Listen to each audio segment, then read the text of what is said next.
everybody. Welcome to the weekly podcast broadcast of This Week in Science. We're so glad to see you here. Thank you for joining us for another episode. Woohoo! We're gonna have fun with science. Dun, dun, dun. House of Fun, Wheel of Fun, House of Science, Wheel of Science. Oh, of course, Facebook. You do it again. I knew it. It looks like Facebook does not want to enable this stream. So we will re-enable the stream for Facebook, save the changes. Hopefully it'll work. Oh, Facebook. We are on the YouTube, the Twitch, and the Facebook. And if it's working, we usually go live a little bit right after 8 p.m. Pacific time every Wednesday. So make sure you hit all of the subscribes and shares and likes right now to help us get the algorithms going so that we get shared, so that we end up in people's views and suggested videos right now, so that if people are watching, they might be able to join us. That would be pretty awesome. Make sure you share with your friends on your socials, wherever you are these days. And yeah, we're both here tonight. Yeah. Yay! So, we ready for a show? I am. Amazingly. I wasn't sure. I get up really early in the morning for this show.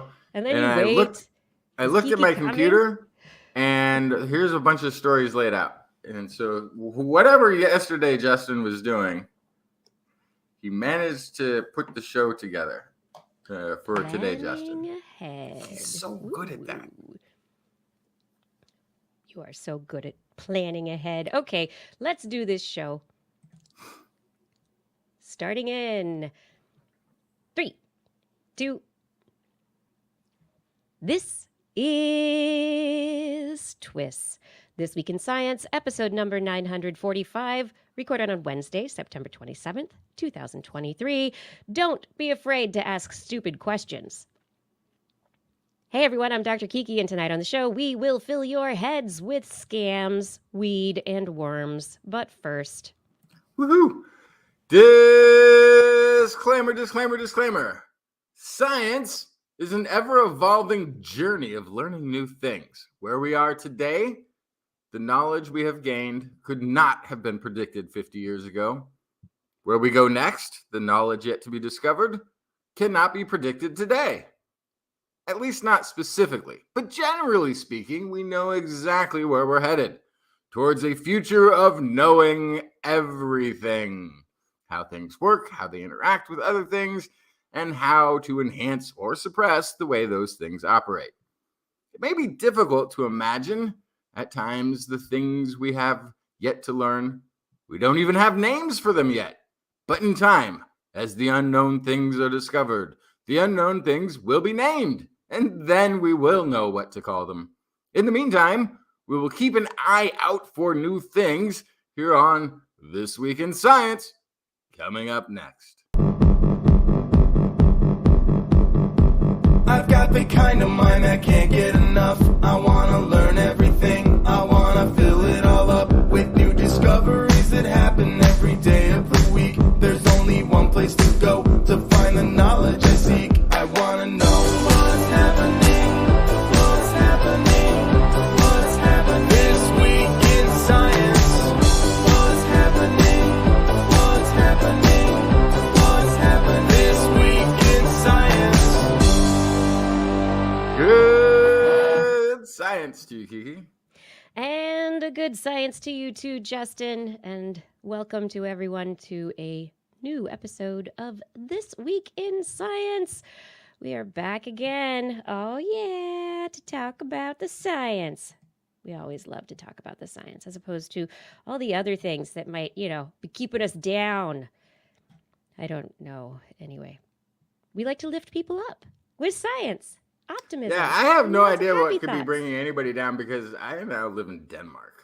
That's right, you live in Denmark. Denmark. Happiest place on earth. We don't have problems here.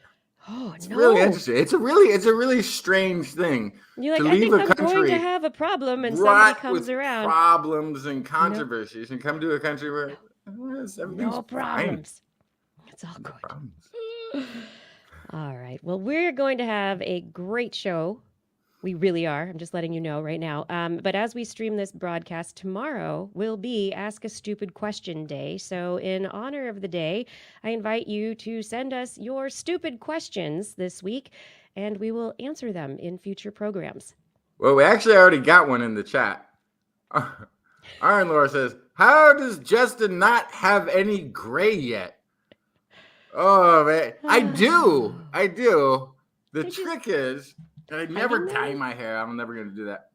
The trick is to get your hair wet before airtime. And then you can't see it. But this is all gray all through here on both sides. So thank you for talking about my youthful appearance, but it's all a ruse.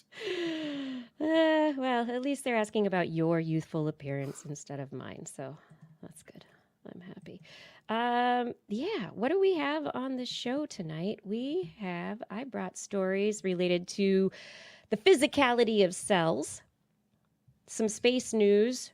I've got some IgNobels, which we love so much, and also some brainy stuff for the end of the show. What did you bring, Justin? I've got a public service announcement about scams. Engineering feat has converted saltwater into freshwater without electricity. I got some really old wood, oldest wood ever. Okay. And a potentially controversial story about weed. Potentially controversial. About well, the we're not going to marijuana. bias anyone right off the bat. There we go. Yeah. Yeah. It's potentially. It's a story I was doing for Medical Express that took a turn I wasn't expecting, and I'm the one writing it, and I didn't know I had this opinion, and apparently I did. So we'll get into that at the very end of the show. Cannot wait. If there's nothing better, it is discovering new opinions. Yeah. Here on This Week in Science. Okay, if you want to subscribe to us, you can find us on YouTube, Twitch, and Facebook, where we broadcast weekly, 8 p.m.-ish, for our live podcast broadcast. That is then turned into a real podcast, and you can find us as a podcast on just about every place podcasts are found. Look for This Week in Science. Our website is twis.org. You can find us as TWIS Science a lot of places. And I think that's kind of it. We ready for the science? Almost. Let's do a quick sound check because there was a comment that Kiki might be on the quiet side or that I might be on the loud side, which sounds like how we are in person. That sounds about normal, actually. Tap, tap. Yeah, that's the right mic. That's the right mic. Tap your mic. Oh, it's there. That's your mic. Yeah. Okay. It's all good in my ears. Do you have can you gain up a bit, or is that I always have it in the same place. I can. Okay. It's fine. All right. Okay. I'm not hearing the live feed, so I don't know. I just hear you and I hear myself, but I guess I don't really hear myself, so I don't know. Yeah, I just hear you. So I'm turning myself up just a little bit. Okay. Here we go. Are we ready for the science? Let's do it. Okay, let's start off with some fun. Wheel of Science fun. Woohoo! Every year, the IgNobel prizes are given out prior to the Nobel prizes. This year, they were handed out on Thursday, September 14th at the 33rd First Annual IgNobel Prize Ceremony.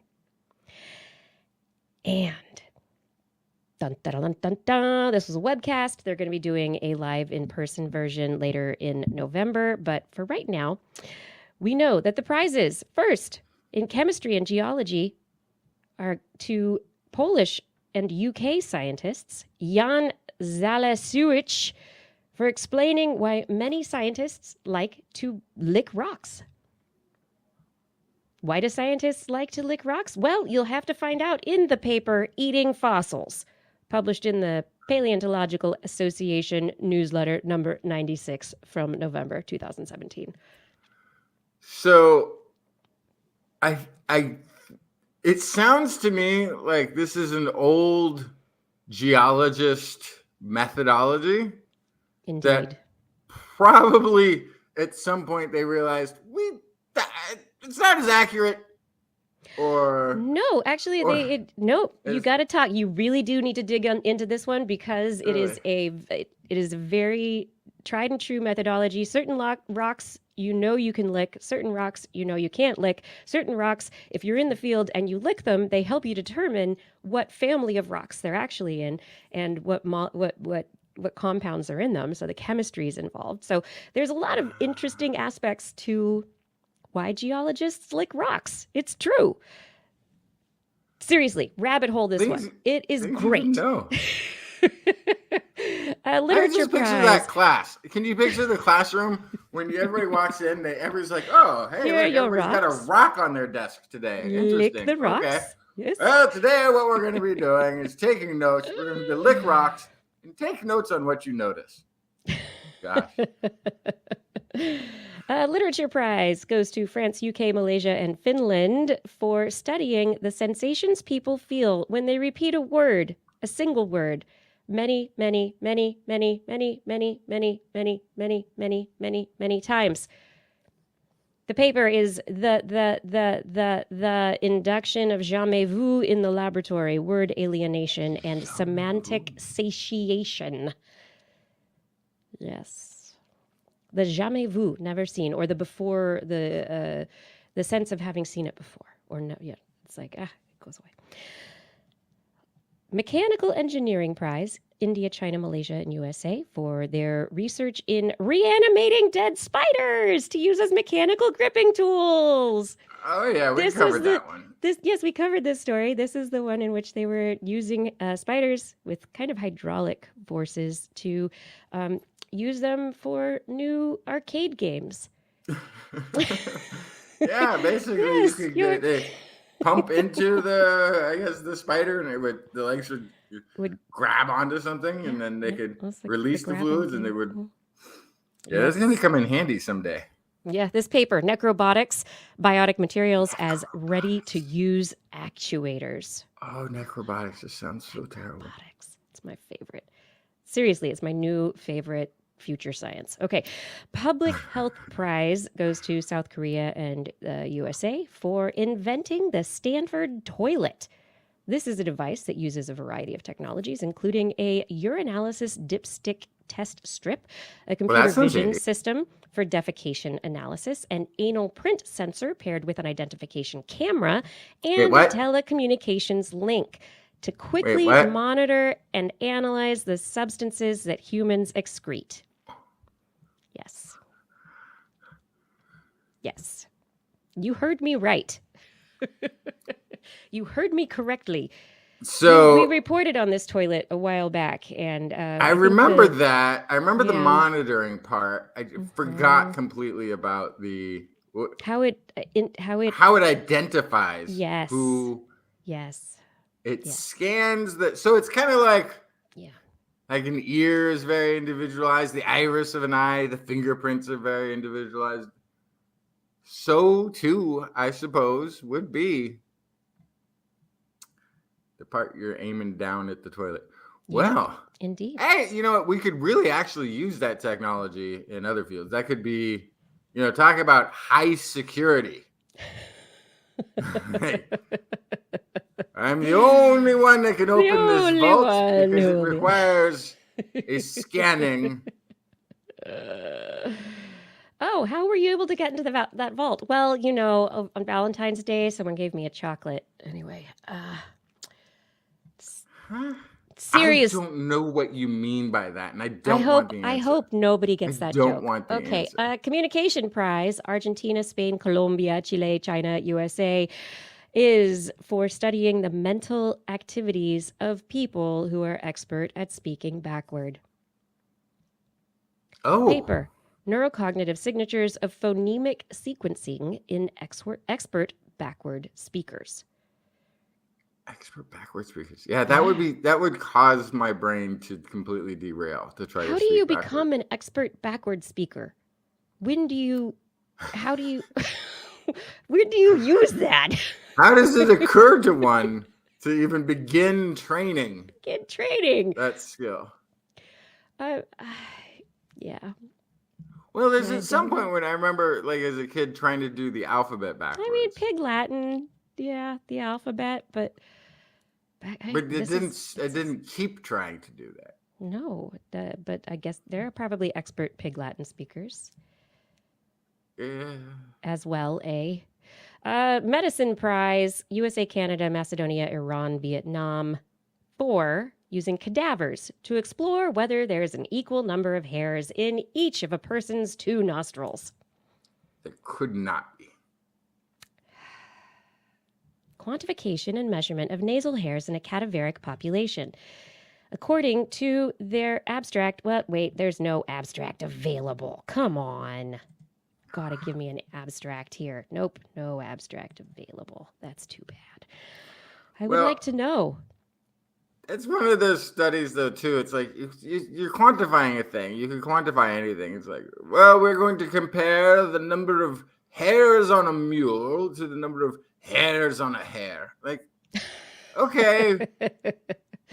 Yeah, I don't. Yeah, I guess there would be For limited symmetries benefit in knowing the symmetry of benefit. nasal hair. Yeah.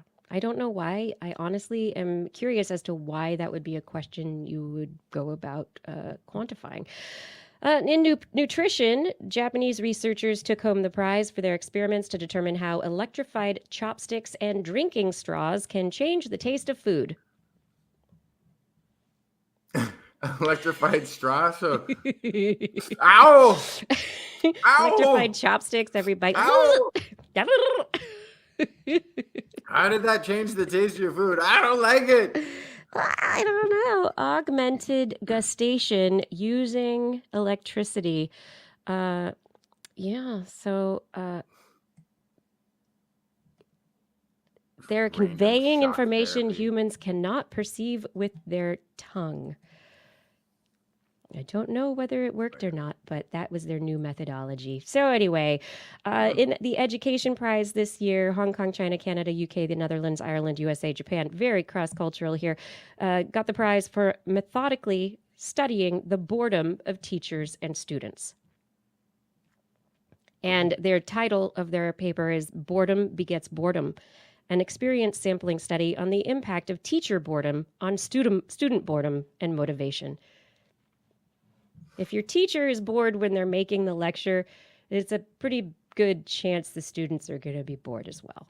That sounds completely reasonable. I think it's very reasonable. Yeah. Like, that really makes sense.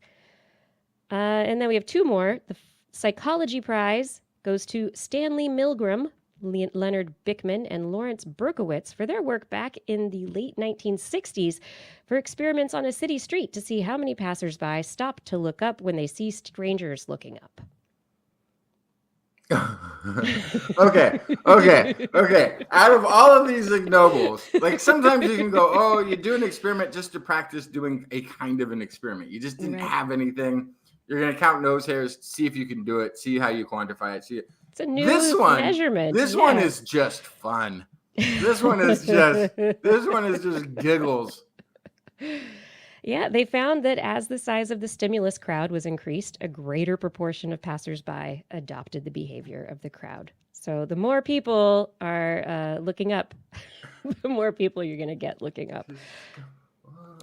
The final prize you can't resist it. You see 3 or 4 people looking up into the sky, you're going to be like, oh, where? And then, of course, you don't see it right away. So you keep looking, scanning, trying to figure out what's up there that they're looking at, because sometimes things are hard to see. Oh, that's hilarious. I love that one. Finally, in physics, Spain, Galicia, Switzerland, France, and the UK are awarded this prize for measuring the extent to which ocean water mixing is affected by the sexual activity of anchovies. Huh. Basically, their title of their paper says it: intense upper ocean mixing due to large aggregations of spawning fish. Yeah. The anchovies, they go crazy. It mixes the water. It's a whole thing. It's like a force of nature or something. Eh? And that's it for the Ig Nobel Prizes for 2023. Congratulations on the new inductees. into the Hall of IgNobel honor. And we will be looking forward in the next few weeks to the Nobel Prizes as they are announced, as they usually are during the But month those of are all going to October. be for boring stuff. Like It's real like, oh, science, whatever. here's the thing we expected to find, and we found it, and it's in a field that everybody else is studying. And I know. Bah. so that's always also exciting to see who they've given it to. Yeah, we're super excited. So we'll be looking forward to that. But let's get into the new recent science. What has happened this week? You have a warning for us. Yes, Justin? Yeah, so this is something I wrote up for Medical Express. It was a short kind of study, 644 older adults. And by older adults, 85.6 was the average age. They were part of the Rush Memory and Aging Project, MAP, an ongoing cohort study looking at conditions related to aging. What they decided to do was they tried to trick their participants with a mimicking an information scam, or a scam where somebody pretends to be calling from the government and needing information from them. Of the 644 participants, the majority, 68.5%, 441 of them, did not engage at all. So they got a variety. Some got emails, and some got things in the mail with a phone number they needed to call. Others got a direct call from the scam. 68.5% hung up or never called to engage. That's great. Congratulations. Yes. You win by not engaging. You did it. You did. 97 or 15% of them engaged skeptically. I like these folks. These are probably the more savvy ones. They're like, hey, you sound like you're scamming me, and want to tell them about it.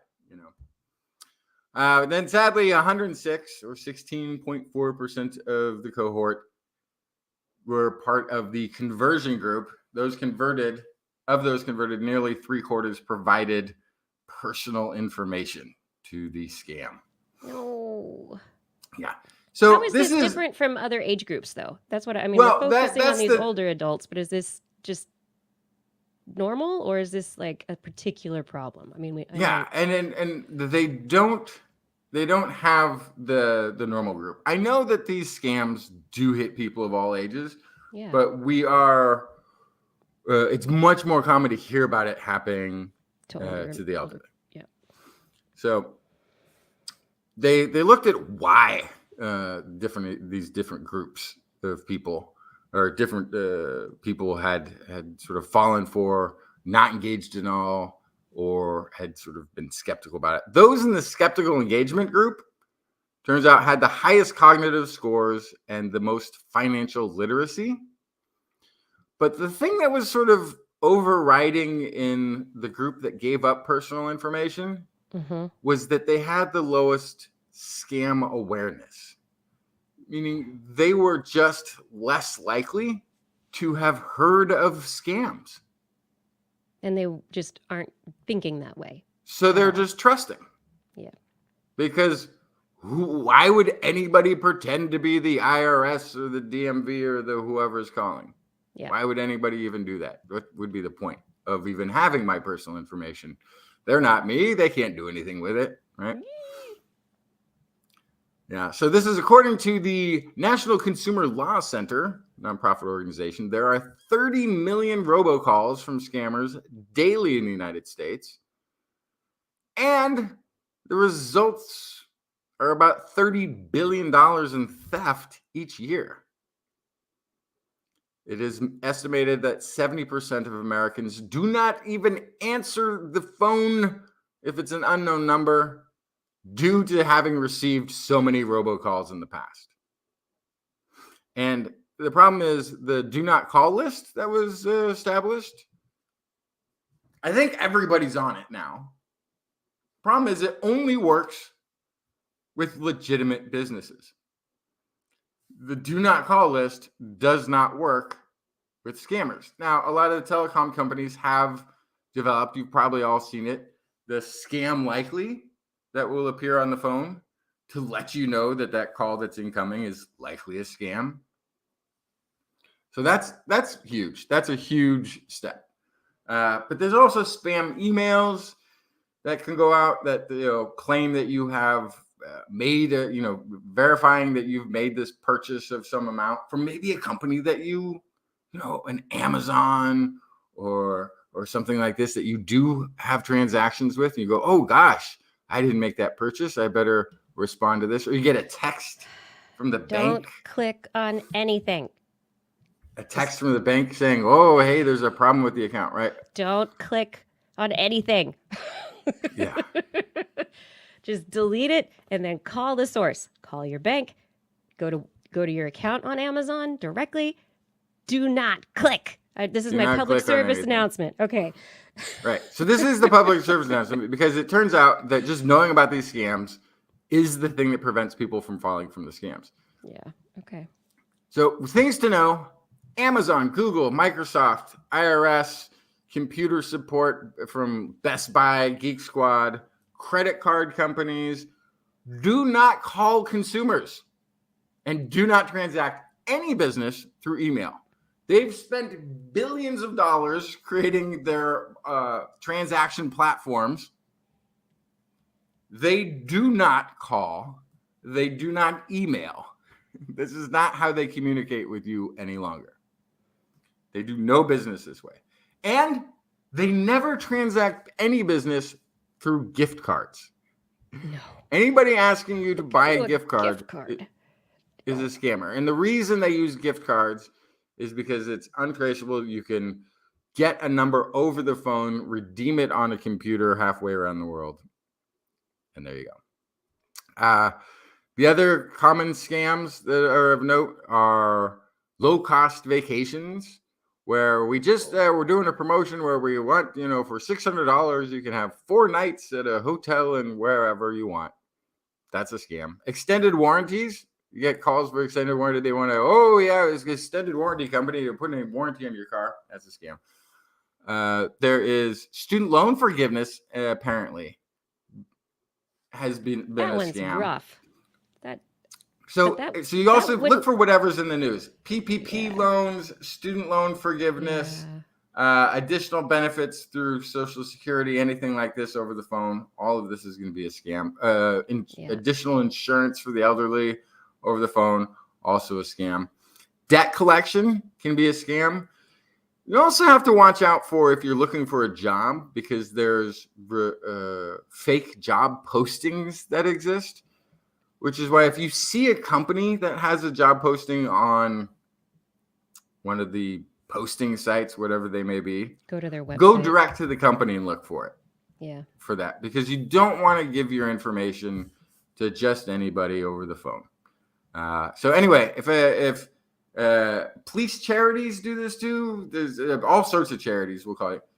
Go to a dedicated website for the company if you're really that interested. But do not respond to any community. Trust no one, except for me right now, telling you not to trust anybody. Trust me right now. And then after this, don't even trust me.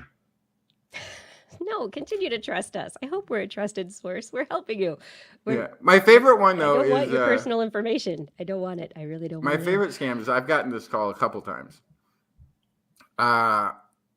I've gotten it from both FBI and from the DEA, where an agent calls about a car full of drugs seized at the border, and it's connected with my information somehow. And so they're going to be sending the police to my house unless I can figure out, and I can start a case, but the only way to start a case is to agree to send $500 via gift card.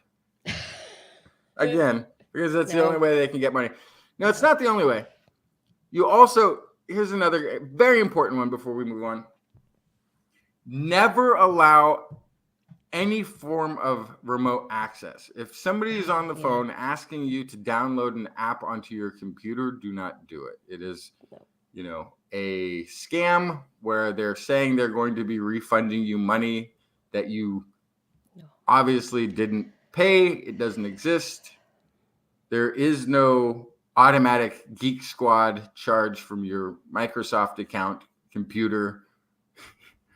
There is no Amazon MacBooks that are being purchased halfway across the country. It doesn't exist. What they're going to do is get in and manipulate it so that it looks like they have accidentally refunded you too much money, and then you need to send them gift cards. Mm-hmm. It's always More almost always gift cards. More gift cards. Or log into your bank account and transfer money directly. Yeah, so they can do that. The only problem is that gets flagged for any significant amount of money. So what happens then is you get a text alert from you on your phone, a third-party verification with a code. And the scammer will ask you for that code because they know they're getting prompted on your computer because they've taken over and they're hiding it from you. They're getting, what is the code to complete the transaction? And so they say, just so that we can make sure this money makes it to your account, can you verify the number on your phone? Bank accounts, life savings have been drained this way.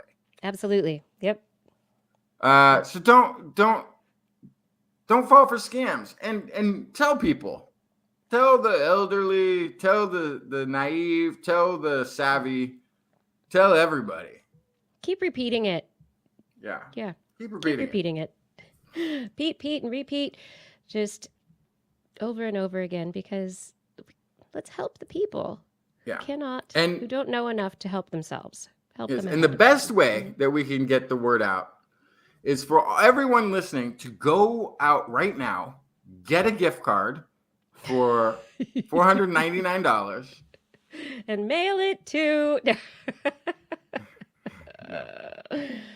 Oh my goodness. All right. Well, let's move on from gift cards into the real gifts of the universe.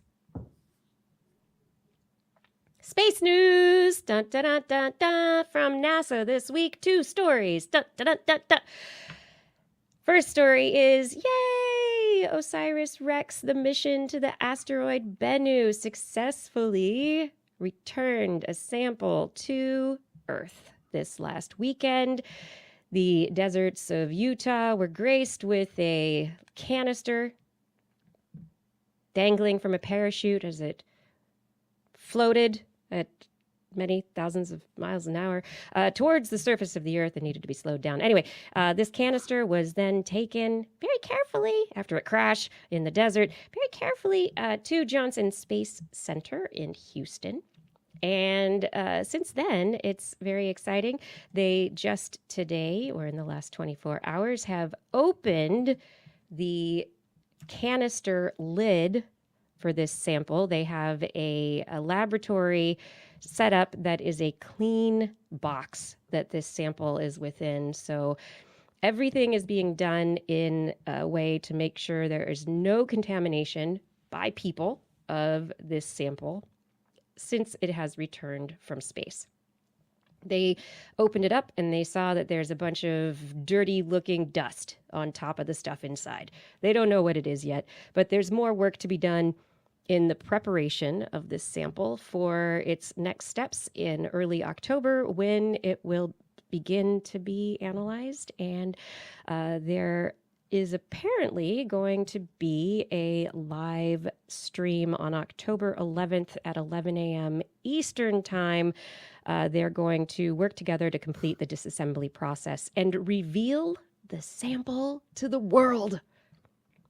So we can all see this sample of a chunk of rock and ice that was brought back from asteroid Bennu over. Nice. This is a wonderful mission. Like, this is similar to the Hayabusa missions. This is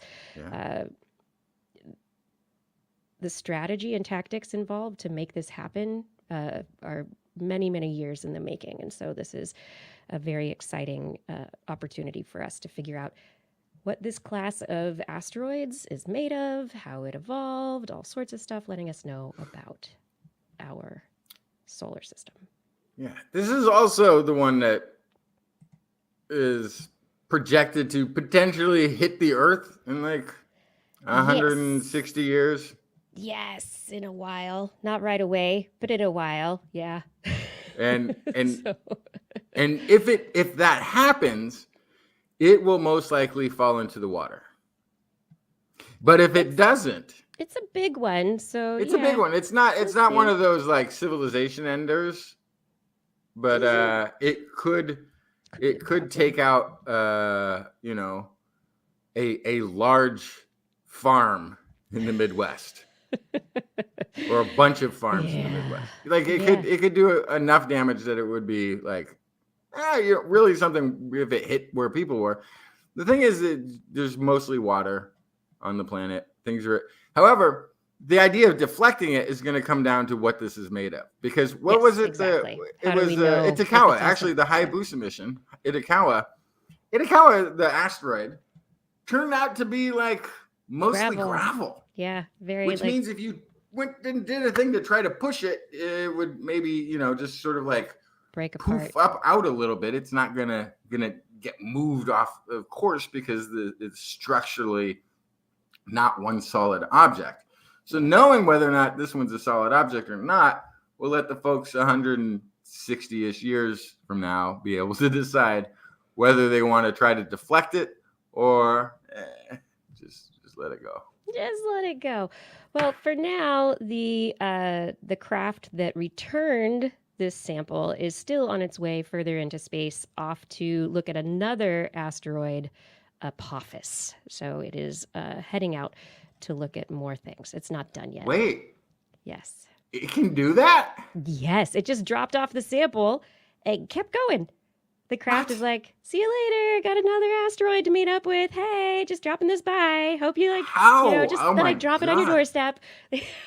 That's some next level NASA. It's just staying out. Oh, just cruising around. Planning it all out. It's amazing. I love it. Yeah, this is wonderful. And speaking of things smashing into each other, NASA has also been working with the Durham University location of the Distributed Research Using Advanced Computing, DIRAC, supercomputing facility in the United Kingdom.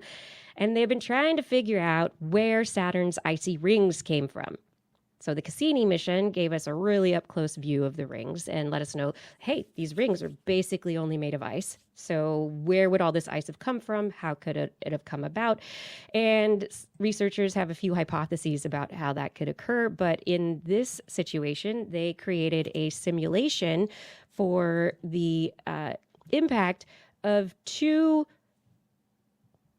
primordial moons of Saturn that probably got knocked out of whack by the sun itself. So the moons are orbiting around Saturn, being held in check by Saturn's gravity itself, but they're also being impacted by the orbit around the sun. And so it's possible, they think, that these icy moons were knocked out of their orbits just enough so that they ran into each other. And these icy moons crashed, and according to simulations, gravitational forces from Saturn would have kept all that ice right around Saturn and would have led to the formation of these moons. So the formation of Saturn's rings is thought to have occurred only a few 100,000 years ago. Not 1,000, 100 million years ago. So possibly during the time of dinosaurs, this was occurring.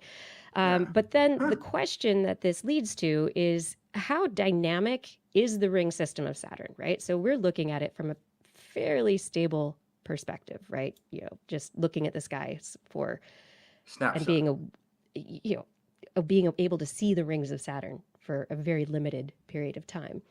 And this is, millions of years, but at the same time, for icy moons like Enceladus, where we think there might be liquid oceans under which there could be life contained in the methane liquids under an icy crust, is it possible that life could be coming about if that Jovian, the Saturnian moon system is so dynamic? Is it possible that these moons are young? Is it possible that life has occurred and then it's smashed to bits? Is it possible that it may yet, in one of these more stable moons that we think of as more stable, be smashed to bits? I don't know. What does it mean, everybody? And if we're looking at it on the, Hundreds of thousands, millions of years, hundreds of millions of years. What time frames are adequate?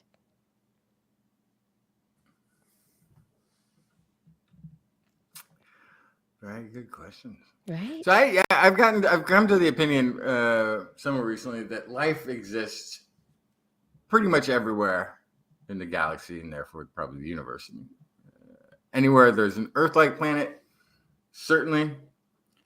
Now, maybe even moving that into some non-Earth-like planets. If we do find any signs of life on Enceladus or one of these icy moon things, if we find a good signal of life, that opens it up even more. Yeah. Because it's going to come down to chemistry and physics for the basic building blocks. And then time, right? And time. What forces are there? You've got the chemistry, you've got the building blocks, right? Do you have the right temperatures? Do you have the right acidity? Do you have the right amount of time? And there's a certain amount of that's when you say the right, we're not just talking about what Earth is today. We're talking about actually a really wide span. Exactly. What is it? 10% of the biomass of the Earth or something like this is living below meters, 10 to 20 meters below the soil surface all around the planet. Yeah. So what we expect as an animal on a planet, life to look like, isn't the only way that life looks. And it's not the only condition that life can exist. Yeah. It's just the only one that's interesting. But I think it's an interesting question brought up, and it's we look at things from our human-centric perspective, where it's just this is what it is. But there are so many millions of years of dynamics moving on around us, and I love that we can use these supercomputers now to be able to come up with these simulations that give us an idea of the various possibilities and support or refute various hypotheses we might have. Yeah. It's just physics, man. Anyway. That's all it is. Yeah. Tell me about chemistry, though, and engineering. There's something important there. So there's a thing that we talk about every once in a while. I don't know why it's an ongoing thing, because the world is running out of fresh water is why it's an ongoing thing. Turning salt water, which again, 3/4 of the planet, even more maybe, is covered in. Engineers at MIT and researchers in China are turning seawater into fresh drinking water with a completely passive off-grid device inspired by the ocean and powered by the sun.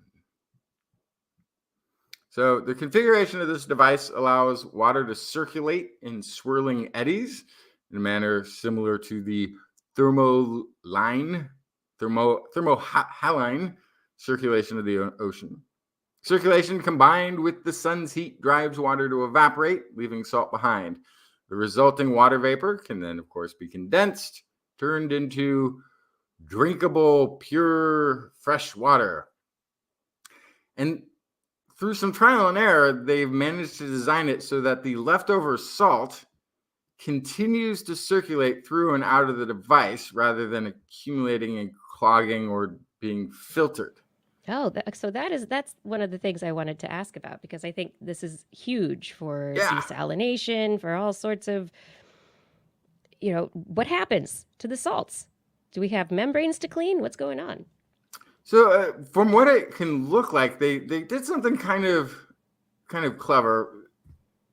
So let me see if I get it. So the initial design, which the team tested on the roof of the MIT building, efficiently converted the sun's energy into evaporated water, which was condensed into drinkable water. Success. But the salt that was left over clogged everything up.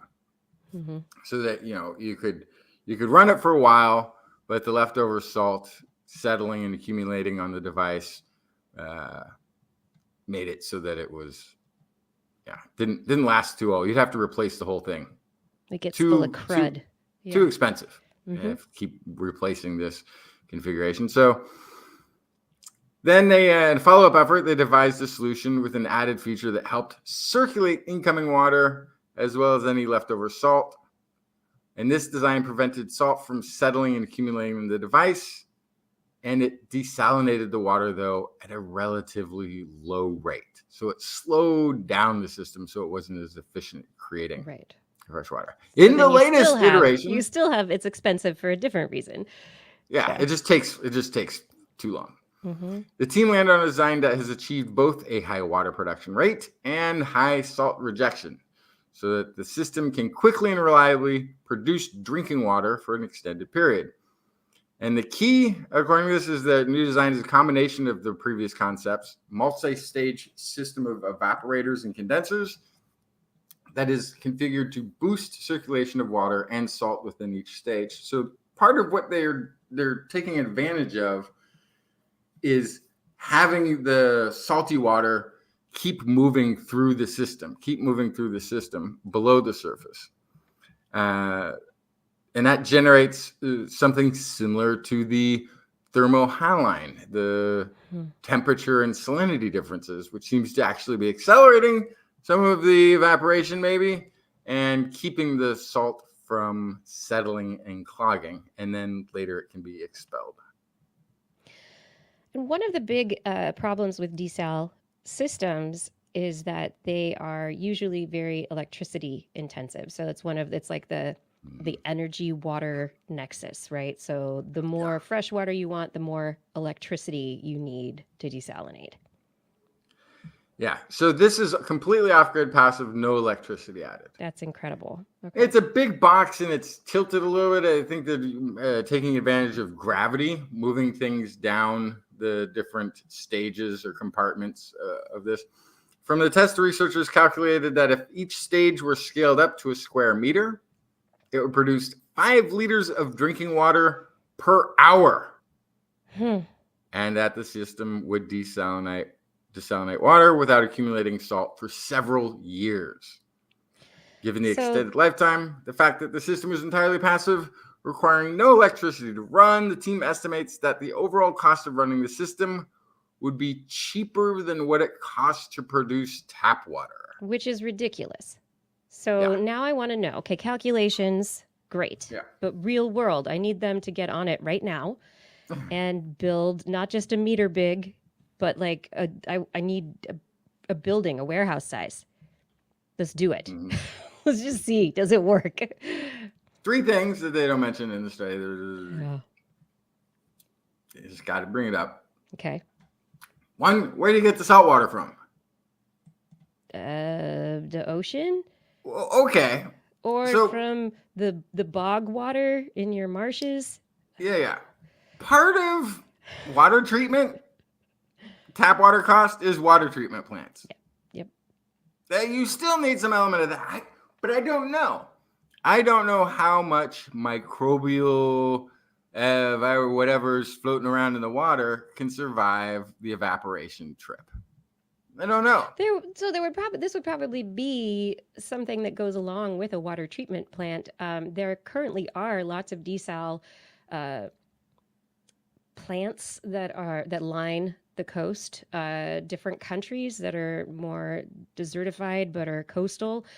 These would come in handy, very handy. The western states are going to be undergoing huge drought issues into the future. It's not going away anytime soon. And so if the coastal regions can be where the oceans are, the salty water can be taken advantage of, that can lead to water sources that can be trucked in places. Not that fixes the problem, but it helps. And the other thing, the expense is a big deal. Yeah. What do you do with all that salt? That is the big question. Yeah. Is it going to be, because if we've separated and say that it is like the water that comes off the microbes don't even like to go up the evaporation things. I don't think we have to look at that. Now you've got this salt brine that you could turn into salt, I suppose, but you still have. You'd have to make sure you have the right salts. You have to make sure that it's not toxic salts. You have to make sure that you have to isolate the sodium chloride from other metal salts that might be in there.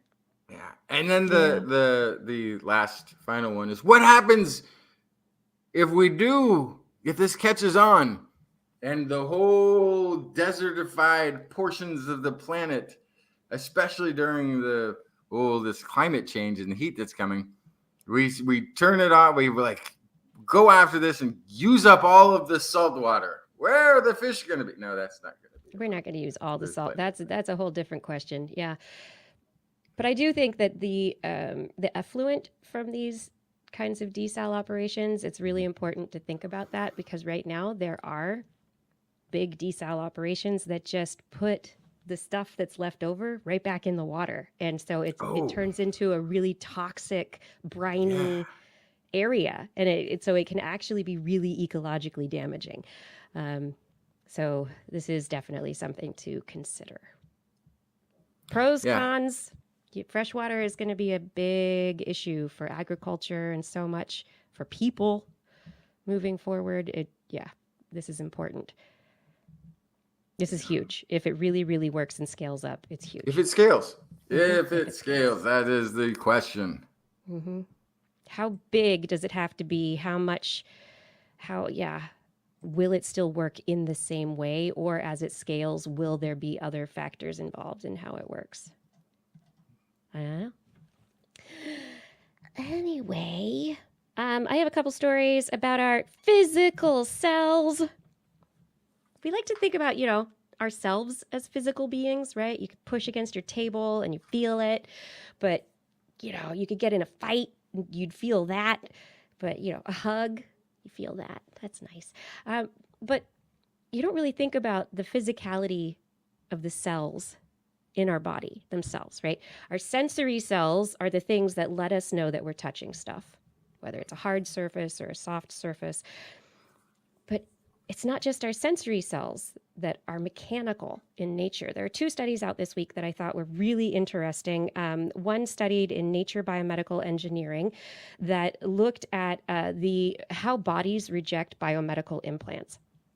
And very often what happens with biomedical implants is that the implants stress out the body, and there's a scar tissue that ends up forming around the implant. And because the scar tissue forms around the implant, it basically isolates the implant from the rest of the body. And so in a large number of cases, the implant has to be removed because the scar tissue is built up so much that it's not effective anymore for whatever its purpose was. So how do we reduce the scar tissue? Or how do we do we want to reduce the body's reaction to these devices?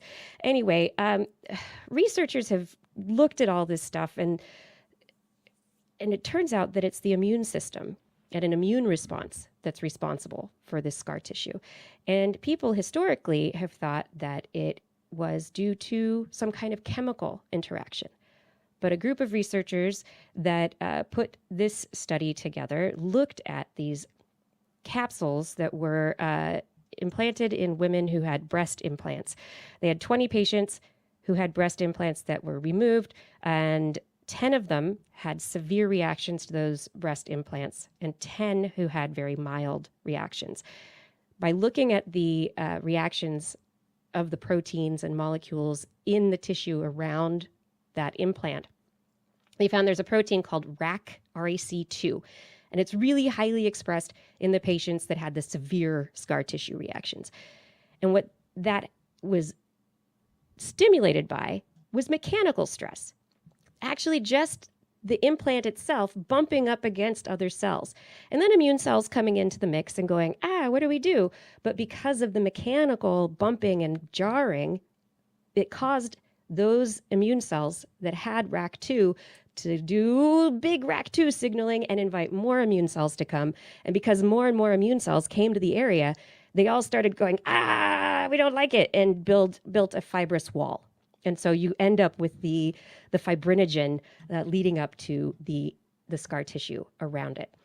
I wonder if there is an attempt first to attack it like it's a cellular thing, like try to kill it. But it's not Won't working. die. Yeah, it's still there, and the cells are being We don't have a solution. Just wall it off. Well, normally, if there is a solution, you wouldn't continue for it to happen, right? And the immune cells wouldn't need to call more and more immune cells. And so, but it's not just a chemical stimulation that's leading to this immune response. It's actually the physical, mechanical stimuli of bumping into the immune cells that's leading to it. So they went downstream and they found that if they could block the expression of RAC2 in animals, that they could block this scar tissue response and lead to much, much reduced, up to 3-fold reduced production of these fibrinogen tissues. So the question now is, is this something that you could look at to determine if somebody has the genetic profile to have a higher RAC2 response? Do you give them a drug that can block the RAC2 after you've given them an implant? Is that something that would be worthwhile? So is this something that it could actually be conjugated onto an implant itself, so that it's not a drug that's necessarily given, but is slowly just part of the implant and slowly leached out and just part of the interactions of the implant with the immune cells around it, which could be pretty interesting. But it's a different kind of way for these researchers. What they say is that it's just a different kind of way to look at implants, not just as, interacting chemically with the body, but actually the mechanical stimulation that occurs and how that impacts the cells themselves as well. Yeah, this is also what happens when surgeons leave sponges behind. Yeah. Yes. They get walled off. They get surrounded. They can look like a tumor later, and then they do biopsy, and they will find, oops. I left us. You had surgery in this area, yeah? Yeah. Okay. Yeah. Okay. Yeah, and the second study that I thought was really interesting, again, it deals with the immune system, but this time they were looking at how immune cells bind to antigens. So normally an immune cell, a B cell, has a receptor on it that is like looking for weird things, weird little bits of protein that cells are holding out, going, this isn't supposed to be here. And so when that B receptor cell goes and bumps into the antigen, it's like, ooh, okay, I'm gonna grab onto that. Oh, we don't like that. Okay, now we're gonna make an immune response. We're gonna eat this cell. Okay, that's done. But how does that happen? And we think of it, again, as usually occurring on a very chemical level, but it turns out that there are mechanosensitive ion channels. A cation channel, which is a positive ion channel, usually like sodium or potassium, that gets stimulated by physical mechanical deformation of the membrane of the cell. And so in this study that they just published in Science Signaling, they discovered that B cells are really strongly stimulated when this particular mechanosensitive channel called piezo-1 gets stimulated. And it needs to be mechanically stimulated for the B cells to respond to antigens that have been presented by the membrane. So if there's a cell waving an antigen out, it's like the immune cell has to bump into the other cell and do the handshake, and that handshake needs to be a firm one that really shakes the immune cell. And when it shakes the immune cell, it gets that mechanosensitive ion channel to open up, and then the immune cell, the B cell, goes, oh, okay, now we eat you. You're not good. We eat you. We eat you, or we call somebody to eat you. Or we call someone to eat you, yes. And so this, in this study, it's in itself, it seems kind of small, but what it potentially means is that as we look at how to design vaccines for the future, it's how can we create vaccines that work really, really well when they're membrane bound to be able to stimulate these mechanosensors, to be able to really activate the potential of a vaccine in the body. Or prevent it from happening. Or prevent it from happening. So that too. One of the interesting things in the COVID severity cases has been recruitment of killer T cells or lysing T cells, CD4s. probably likely by the B cells but it's the virus actually attacks the B cell, so that the B cell, which normally has kind of a doorman saying, "Oh, there's too many lysing T cells around here. Rest of you go home. We're not letting anybody else in tonight if you're a T cell." That gets broken down by the virus, which then it just keeps recruiting. And so a lot of the damage from the severe cases of COVID were because of this B cell signaling pathway. The immune system. Allowing more damage to be caused to cells than needed to be to clear virus or attack. It wasn't even attacking virus. It was attacking cells that may have it's not just the B cell attacked. Yeah, so there's the complement immune system, which slides in line with like the I forget all the particular terms for the different names of the immune system, but there's like the immune system, that's our skin, that's the way that we move and like sweat and that kind of stuff. But then there's the B cells and T cells, and that's another part. And then there's the complement system, and the complement system is really part of the confusion and a lot of time those signaling cascades that lead to inflammation problems and real severe disease. It's a mismatch between one system and the other. Is it innate? Is it the innate? The innate. Yeah. There's the experience, and there's the one through experience. But yeah, the B cells and T cells, those are like your experience. There's the innate, which is your skin and your sweat and that kind of stuff. And then there's the complement system, which is its own bucket of worms. So much fun stuff when you get into the immune system. But I think this adds like another interesting level to, how cells interact with each other. We forget that down at that cellular level, it's a bunch of bumping and jostling and moving around. And that in itself is important to the ecology of those cells and how everything is maintained biologically.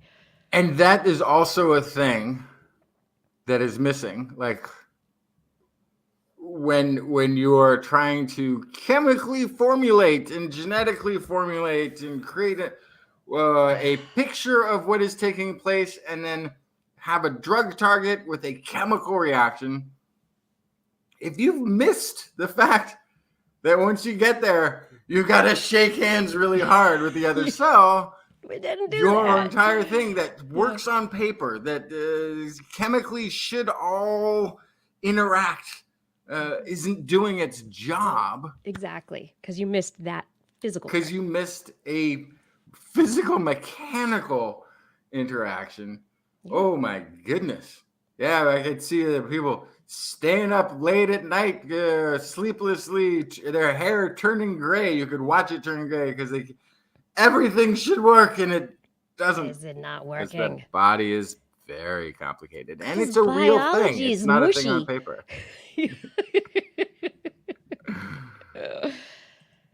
Oh, biology and our listeners. Everyone, I am so glad that you're here with us for This Week in Science this week. Thank you so much for joining us and taking this time with us during your week. We're so glad that you're here. If you are really enjoying the show, make sure you head over to twis.org. Click on the, Patreon link. Oh, yes, Patreon. That is how we bring everyone together to support the show. If you're interested in helping support the show in an ongoing fashion, become part of the Patreon community. Join there and support us for as much as you can per month, $10 and more a month, and we will thank you by name at the end of the show, $15 and more per month, and you'll get some stickers. It's pretty awesome. There's other things as well. Additionally, you can click on our Zillow link and head over to Zillow, get some really awesome TWIS goodies. We've got shirts and hats and stickers and other things for sale over there. And if none of this works for you, just, tell a friend about TWIS this week. Make sure you get a friend to subscribe to TWIS. Do that this week. That would be a huge help. All right, coming on back to the show. Still no Blair. But Justin, you're just in time to tell us about the science you brought.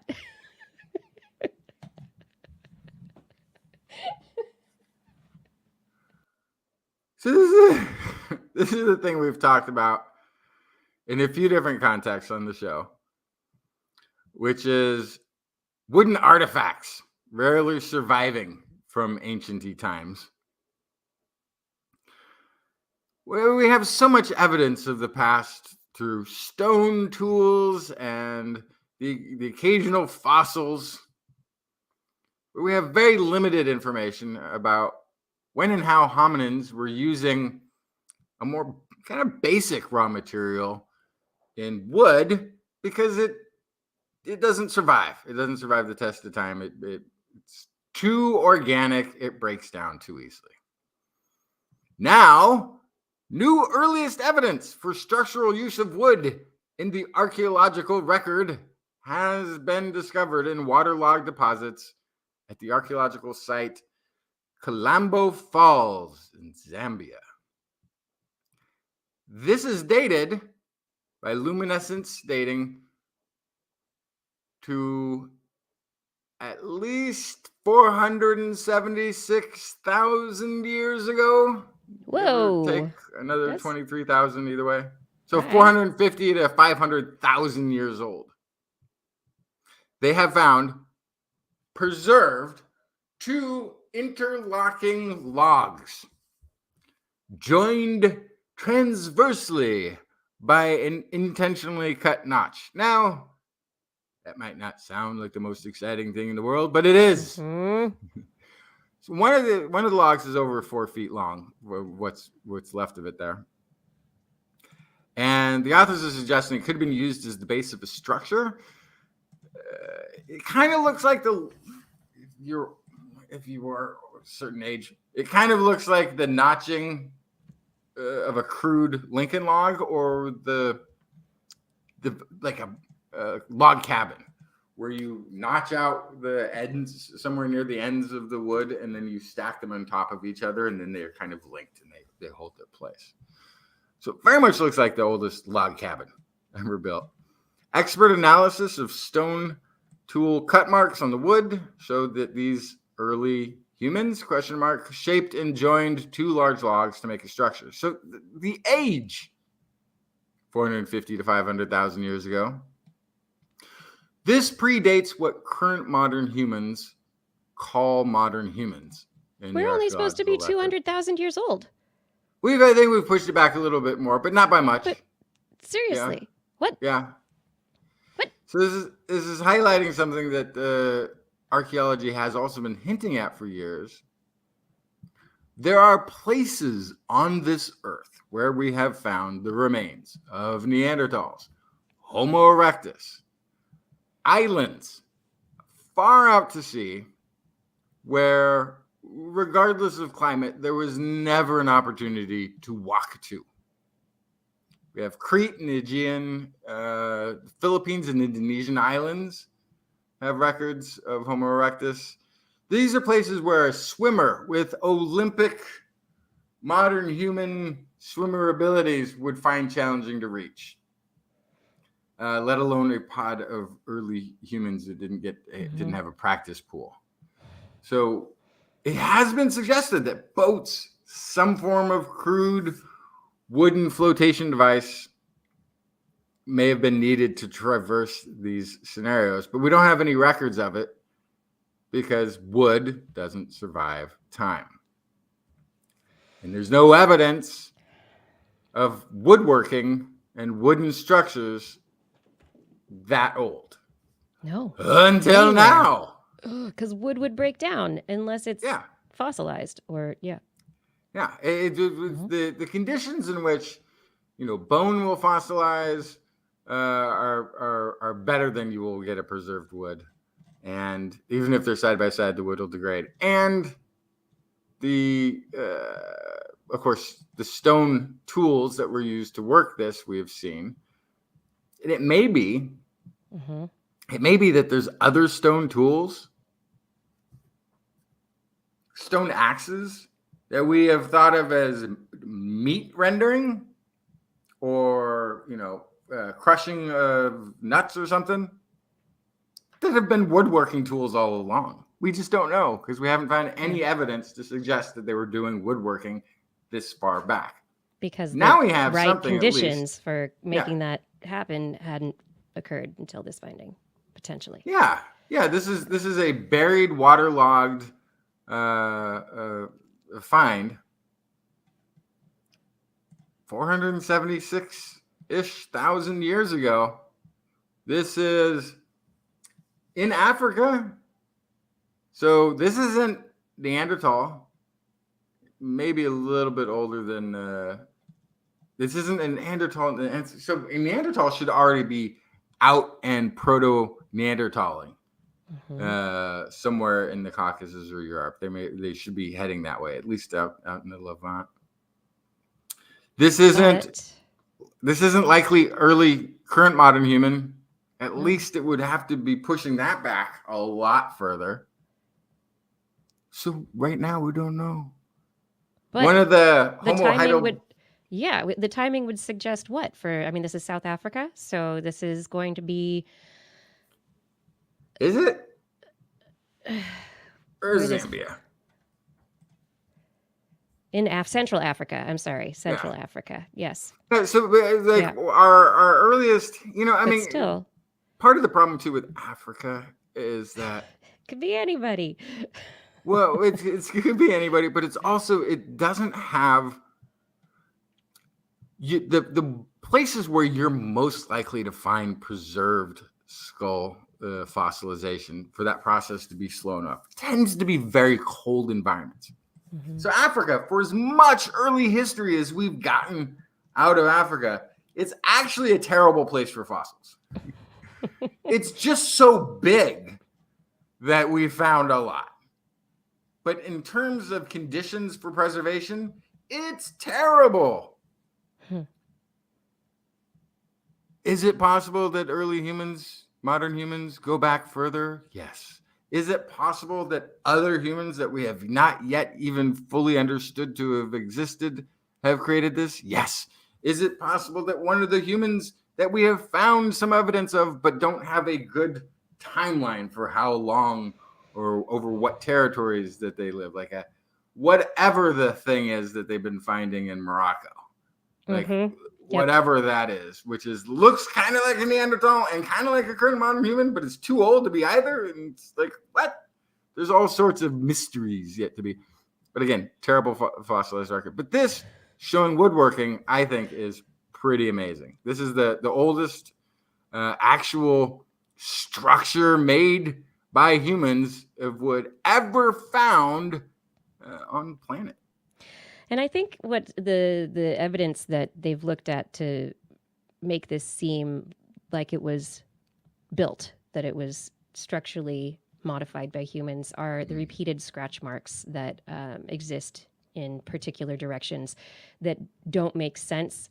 So if you just put two pieces of wood together and they rubbed each other over time, they wouldn't make the same kinds of scratch marks that they've seen on this fossil. Yeah. Oh, and they've also, within that dig site, they have found the tools. The tools are also there. So it's not just the wood isolated from, but there are also... this was their shipbuilding factory? Yeah, kind of. Yeah, it doesn't look like they're, I don't know, maybe it's for the river, but I don't know if this thing floated. It looks to me like the beginnings of a shelter, like a log cabin.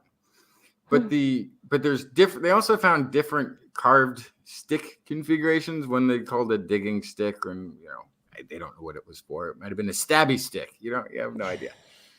But or children's toy. If we're throwing rocks up in the air and hitting them with the stick, you don't know. You weren't there.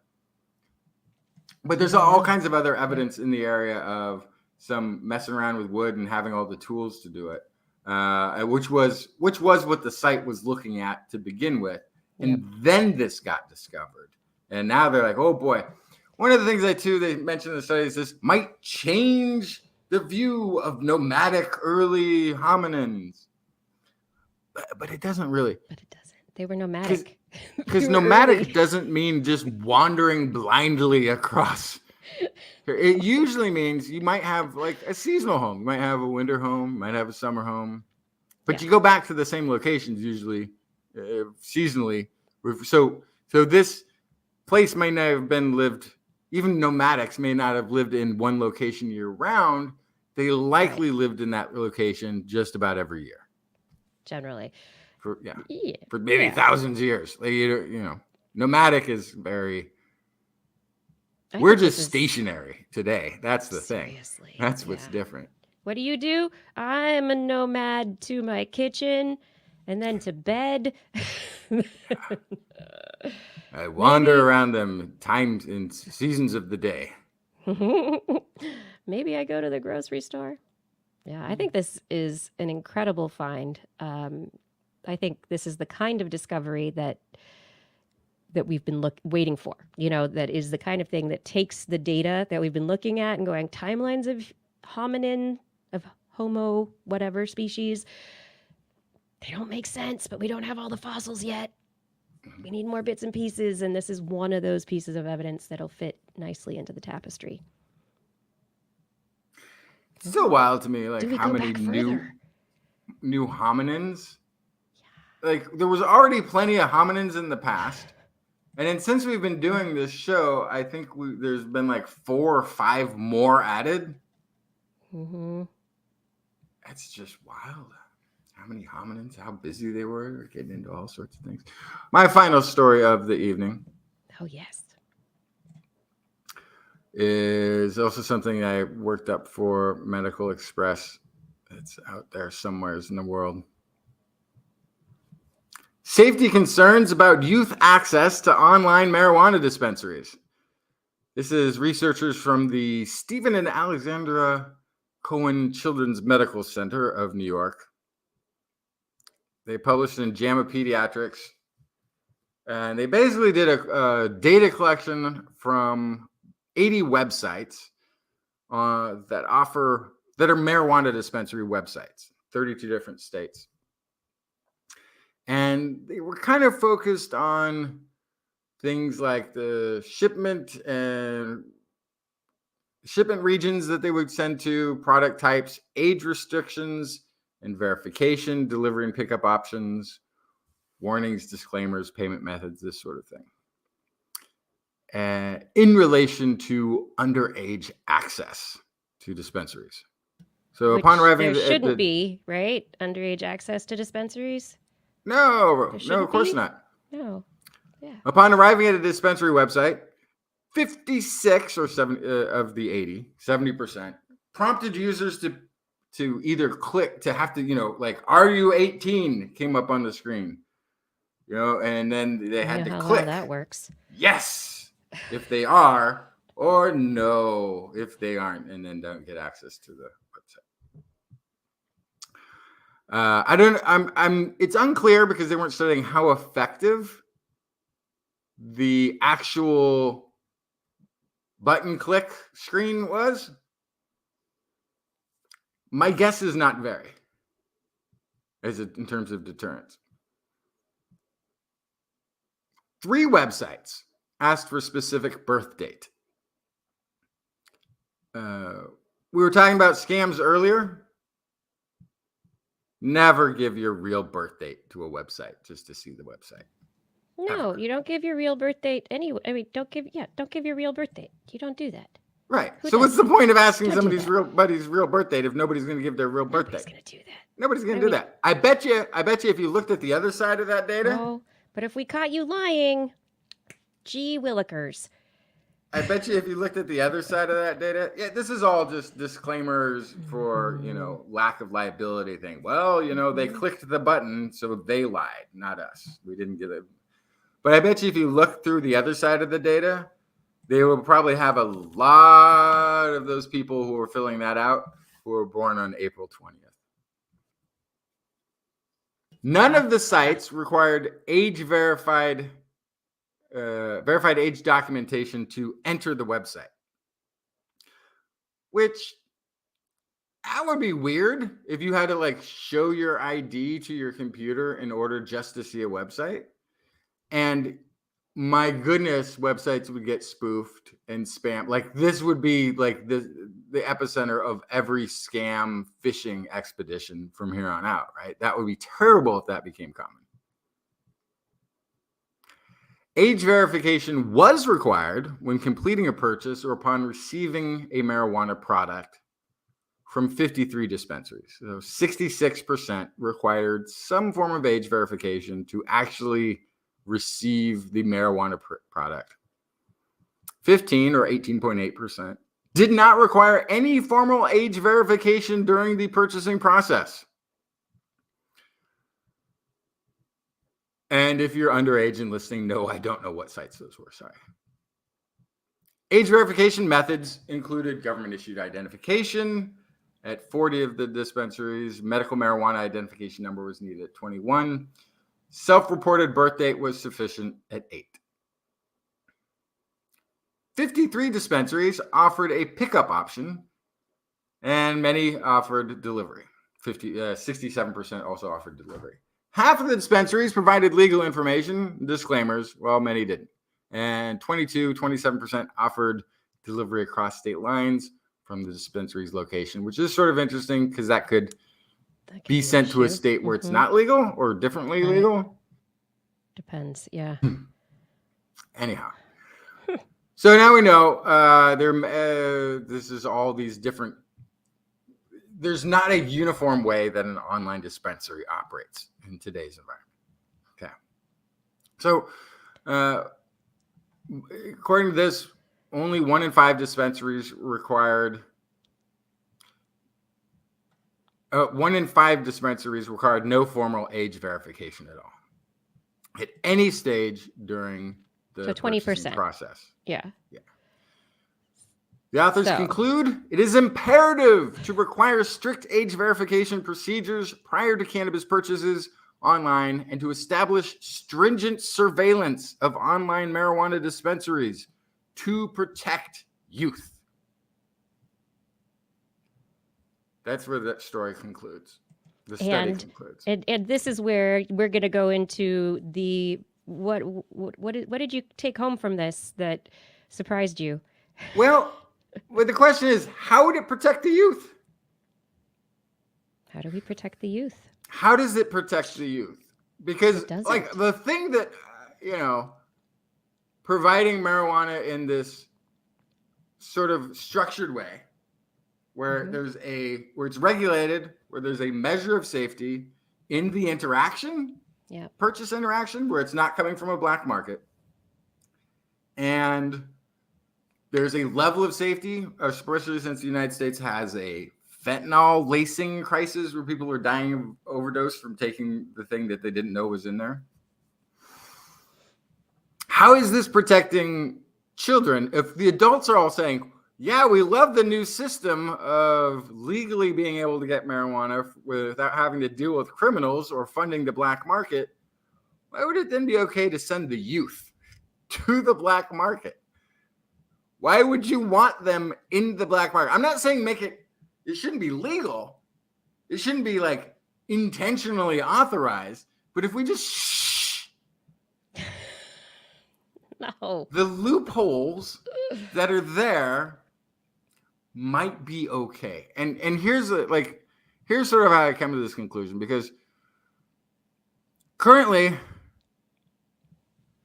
there are, what is this? This is according to the Monitoring the Future National Survey results on drug use, which is a CDC cited report, which is one of the main go-tos for the National Institute of Health to point to when they're talking about statistics of drug use. The prevalence of marijuana use in 2022 amongst high school seniors, 38.3%. Okay. Have at least tried it once, and many, I think it's like 6% of them are daily users. 38.3% though have tried it. So you're saying you would take 38.3% of seniors and send them intentionally to the black market to go procure the marijuana. Now you might say, but 38.3%, that's a problem. That's a high number. Actually, it's not. It was much higher in the past. When it was In more 20 illicit, right? Huh? When it was more illicit, when it Yeah, when it before- was illegal. So check when it this was out. illegal. 2012, Yeah. senior age marijuana use, 12th grade marijuana use was reported at 45.2%. 47.8% in 2002. It went all the way down, though, surprisingly, 32.6% in 1992. I wonder what But that as what I that was. recall, Yeah. we had other drugs. 1982. Oh, back those kids of the 80s. They weren't doing the marijuana. 58.7%. Wow. The class of 1979 had the highest reported marijuana. These are people who are now Running the country. 60-year-old fuddy-duddies, right? Like, oh, the kids today. Hey, you got a problem with the kids today. Hey, they're too lazy. They don't work hard enough, right? Class of 1979 had the highest reported marijuana use at 60.4% of students, That's according to the wild. national survey that's been going on this whole time. Okay. It also wasn't as strong back then. Yes, it so- was. Yeah, actually, no. So another thing that's in this survey, which is really interesting, because you always hear that, but they actually survey for duration and intensity, and it looks like duration and intensity has been the same the entire time. Interesting. Yeah. I think Yeah, they may that- have needed to smoke a little bit more to get there back then. Right. What Yeah, may not have exactly. been as But each- condensed. Yeah, exactly. Yeah. They were, Yes. You know, that's why they're. It wasn't as bred to be as strong, each strain. Yeah. But that just meant you got, a duffel bag of it instead of a fanny pack. Ziploc Anyway, bag, we're yeah. not talking about that. Yeah. No, we're The point talking is about access to safety marijuana. and access. Yes. Access to marijuana over the history of prohibition. It's More clearly kids had not been an access. obstacle for the No. American youth in acquiring Yeah. marijuana. Yeah. And now that the adults are all happy, who were these kids, by the way? The adults who are voting for and utilizing dispensaries were these kids. Mm-hmm. Now that there is a safer, legal, taxable system, you would, I'm just saying maybe not close all the loopholes. Here's an interesting statistic too. California alone. Or figure out how to do the loopholes better. So, like, for a moment here, instead of just having a website where you have to click a button that says I'm 18 or give a birth date, how about if you're going to be getting from a particular dispensary, you have to actually have a relationship with that dispensary where they have your information on file so they know exactly. They've seen your ID. You've turned in an ID. They know, No. and That gets rid of so the loophole. You got to keep the wait. loophole. Oh, wait, but this is for kids. This is for adults. Yeah. I mean, and so then if it's kids, they won't be able to get it because it'll have to be an adult. who's Yes, getting and so it. they're going to have to go down to the drug dealers who I know, aren't get their- specializing in marijuana anymore because, they're all the dispensaries. know. They're selling harder drugs laced with Yes. fentanyl, and then the kids are dying. So, forget it. Keep Yeah, the loopholes. this is a slippery slope argument. It just Wink, keeps wink, nudge, nudge. slipping. Mhm. Allow the liability disclaimers. Here's the thing. Also, they kind of point out, like, one of the things that they recommend is, like, there's too many anonymous ways to pay. Mhm. And that would be one of the ways that you could kind of control youth access. The problem is that wasn't created by the dispensaries. That's the whole federal banking law unclarity thing where, like, major banks wouldn't take deposits or do transactions Mhm. for the dispensaries. So that whole anonymous industry is the fault of law. Banking and It has law, nothing to do yeah. with the dispensaries choosing that path. Yeah. But I don't know. It looks like the American youth have been made up their mind a long time ago. And they're figuring it out. I mean, I don't know. We can protect the youth as much as we can by talking with them honestly about things and being honest about the fact that, hey, if you start smoking weed before you're an adult, or if you start drinking before you're an adult, it is going to impact your brain in a, not so beneficial way. That, yes, you're going to survive, but your brain isn't done maturing until your mid-20s. And you start getting into this stuff in your teens, and it leads to lifelong patterns. I know people who are lifelong marijuana smokers who have had entirely pretty successful. I mean, there's a few. Oh, yeah. I kind of see your point. Really kind of adding up who's who. It actually makes some sense. I'm gonna add up a little bit. Yeah, I don't know. I think this is a very interesting question, though. Yeah, what do we do to protect people? But how do we protect people from themselves? It's hard to do. Yeah. Well, the other thing I was sort of wanted to answer that. I didn't realize how much. There's $4.6 billion since legalization started that the state of California has collected in the taxes, which is a fraction of the price. Yeah. Oh my goodness. Yeah. I should have been doing illegal drug selling all those years. It's a multi-billion-dollar industry for marijuana. Who would have known? And the only way it could have been that is if it was already like accepted by the population. Yeah. But the fact that just the taxes over those like 5 years or whatever it's been is like $5 billion, and then it's the price of the thing on top of it. Like, that was a huge industry that the criminals must be really upset. I know.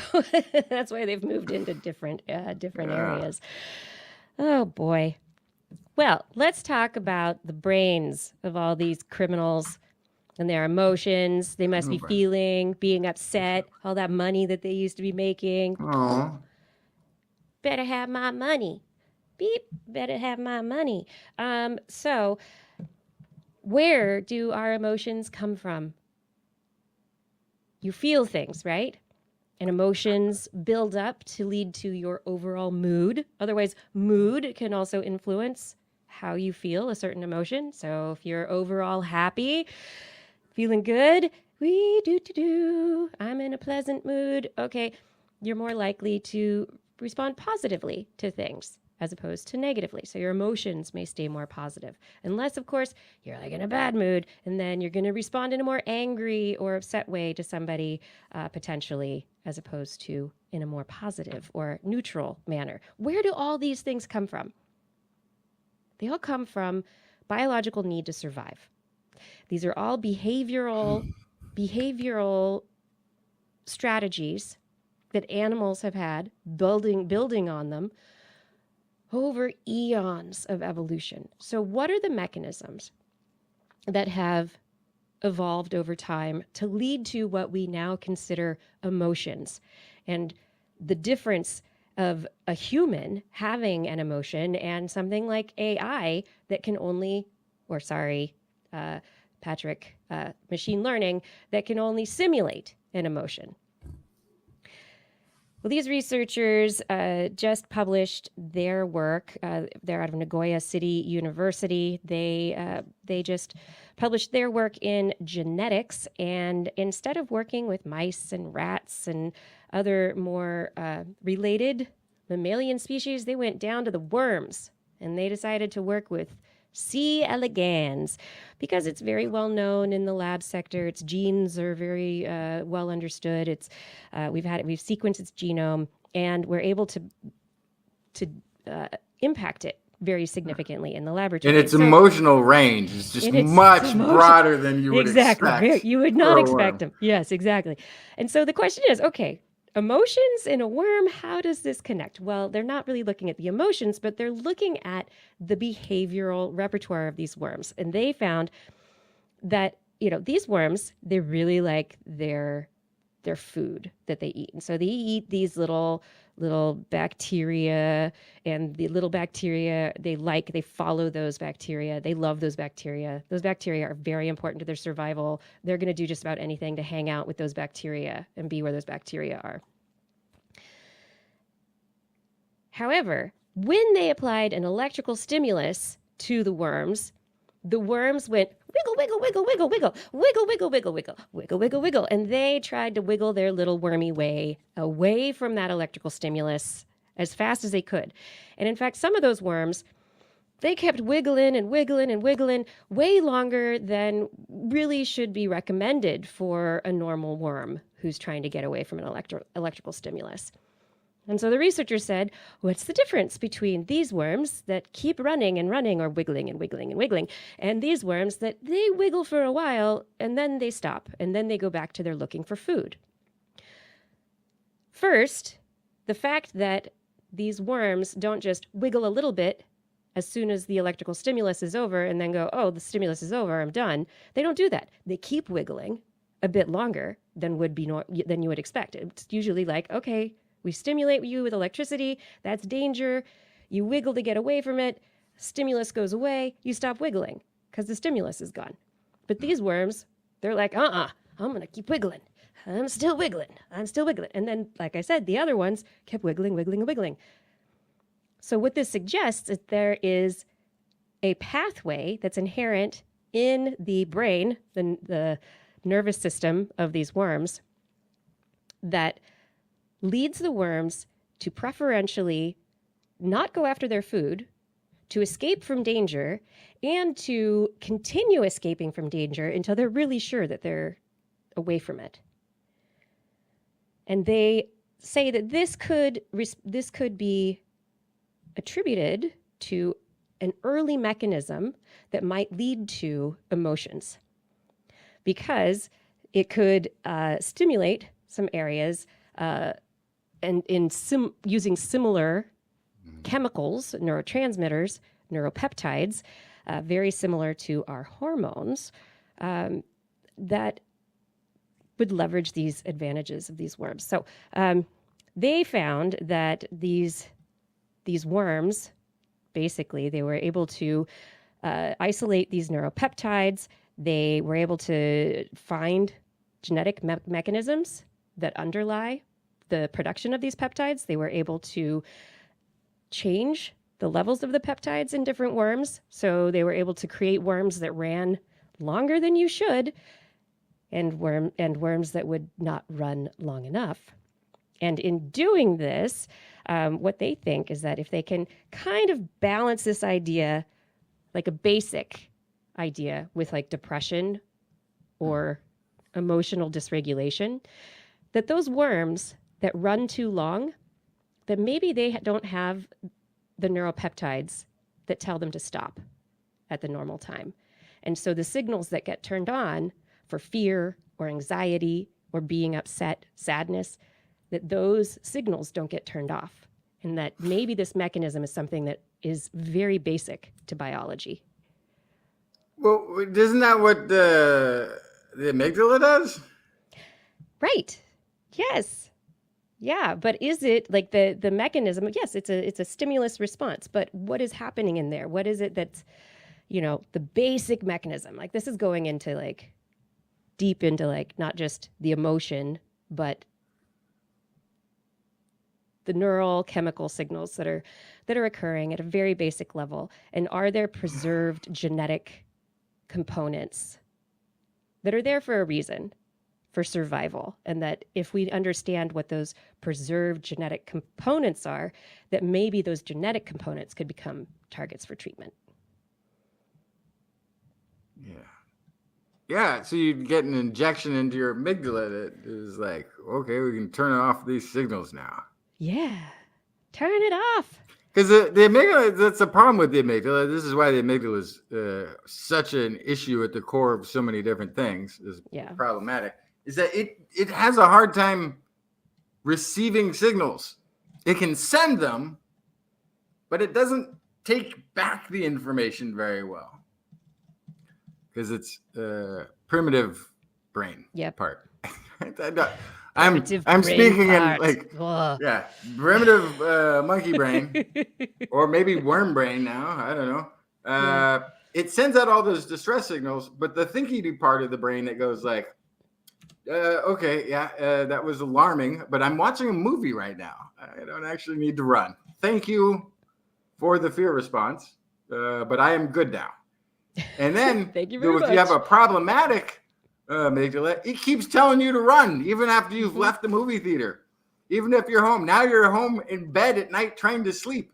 And because the fear response was triggered during the movie, your amygdala is still telling you, hey, get up and run. You're like, I need to sleep. This is already in the past. But telling the amygdala that it's okay to chill out is very difficult. Chill out, amygdala. Apparently, it's like the basis behind like most PST or PTSD. PTSD. Yep. Yeah. Overactivity. It's amygdala-centric. The amygdala continuing to fire danger, danger, danger long after, and just not receiving the cease and desist orders from the main conscious-y, thinky brain.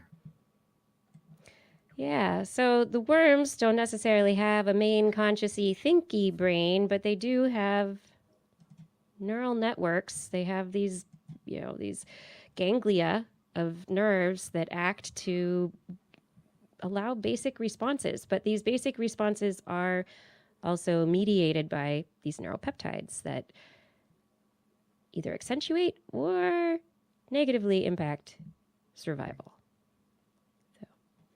And that's where we came from, everyone. Worms. No, that's not. We didn't come from worms. There was a fish story that I didn't bring. Did you see the fish skull story? I didn't see the fish skull story. They think they found the first skull.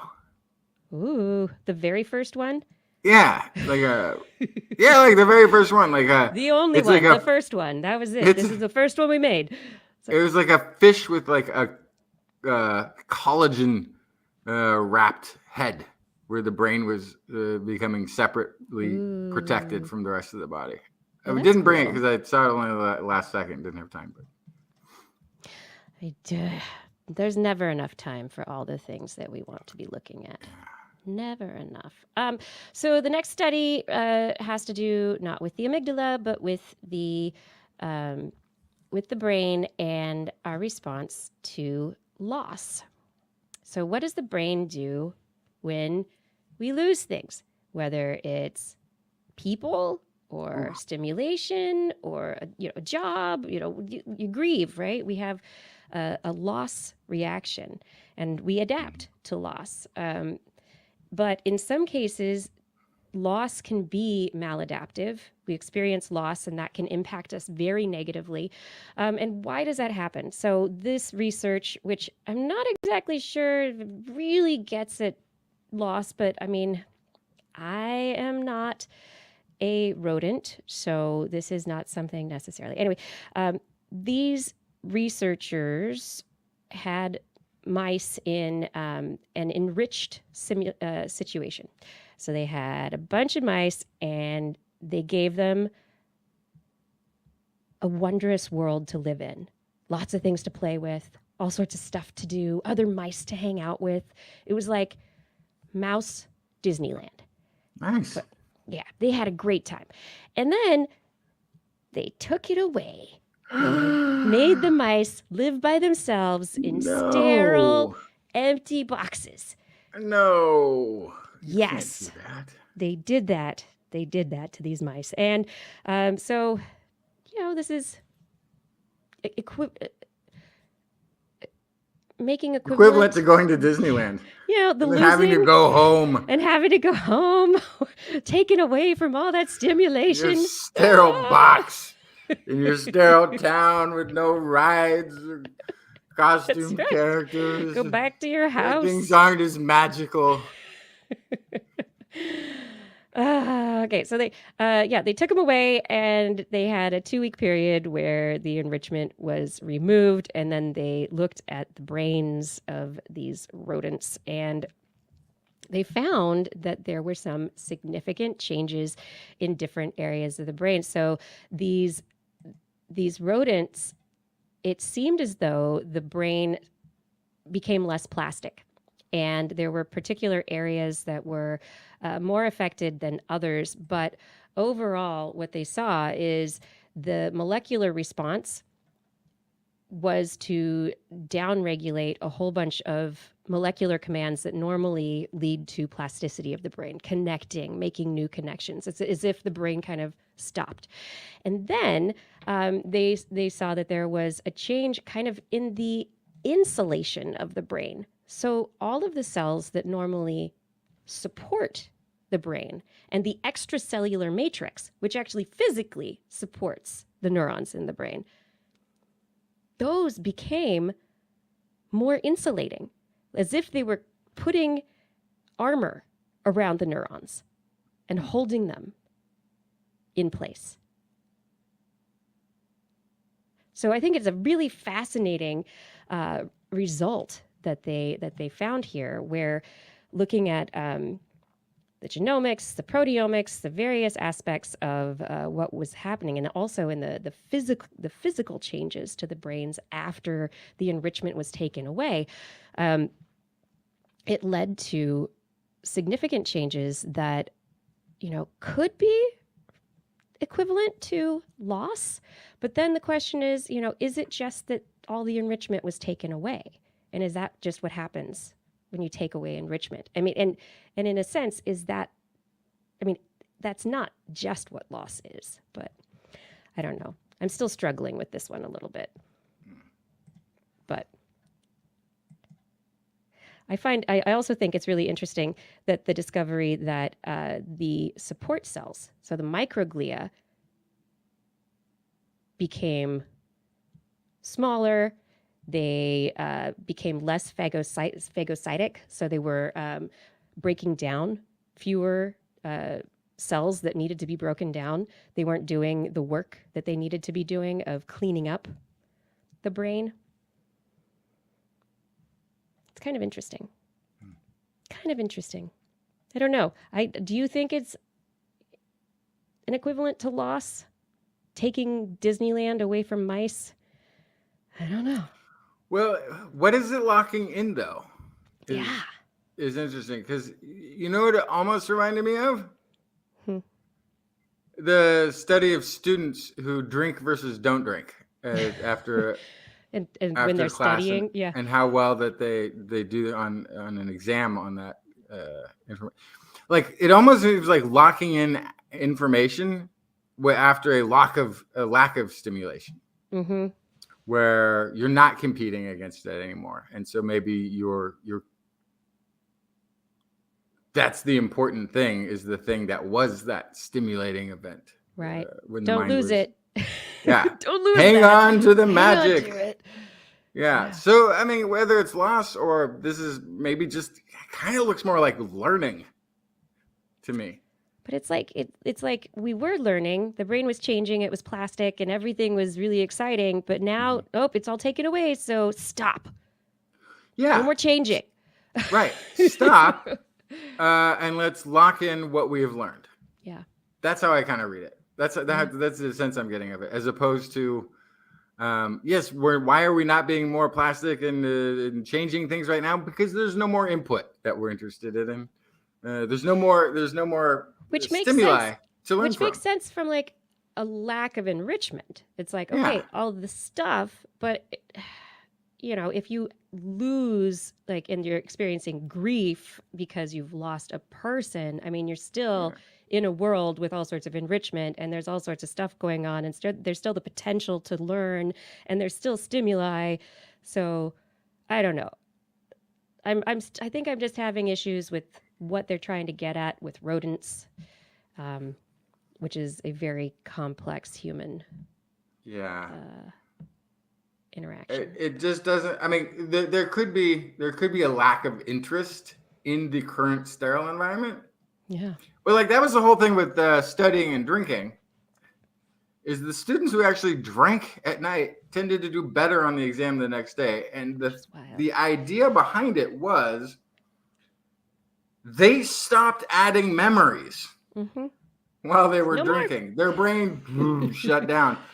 So the only thing the brain had to lock in that sterile environment of the drunken brain was the information that they'd learned in class. Whereas the non-drinking students went out, they saw a movie, they talked with their friends, they watched some other thing, they looked something up on the internet, they had competing plasticity and enrichments that didn't lock in the study as well. Yeah. So what this looks like when you're showing this lack of enrichment period post a high enrichment period just looks like the process of committing things to memory, to locking those things in better, and that there's nothing else to work in. So don't let it go. Don't clean up the trash, because we got nothing to replace it with. Nothing yet. we might Nothing need it yet. later. Yeah, but I Yeah. think it's really interesting that a lot of this response was immune and support structure for neurons and not the neurons themselves. So, I mean, there were neuronal changes, but a lot of it was like the immune system, the microglia and the supports, the extracellular matrix. Now I which want is to see fascinating. I want to see a version of this. Yeah. It has to be on humans, which is going to be tricky. Or maybe you can figure out how to get. So what we would need a rat to go up in front of a classroom of rats and teach something very excitedly about, oh, there's cheese. Oh, you got to find this way to get cheese. And then another rat to come up in a different group that's like, and to get the cheese, you must approach the trap from the correct angle. How do you teach? How's the How do you teaching? teach boring? So, yeah, have the unenthusiastic learning environment and the enthusiastic learning environment, and do the same thing, and then take it away and see which one gets learned better. Maybe that's the problem of the unenthusiastic teacher from the earlier story we were talking about, is that they haven't created that enrichment environment in the first place. They're trying to teach to the sterile room, where that's not where you add information. That's where you lock in the thing that came before it. Exactly. Well, it turns out my last study is a study in Current Biology this last week. Researchers looked at babies. First time in the lab at the age of 6 months, final visit into 18 months old. And the researchers looked at interactions between mother and child and imitations of the mother and the child. And so the question was, when do kids start imitating? And why do they start imitating others? And from this study, they have concluded that babies imitate people because people imitate babies.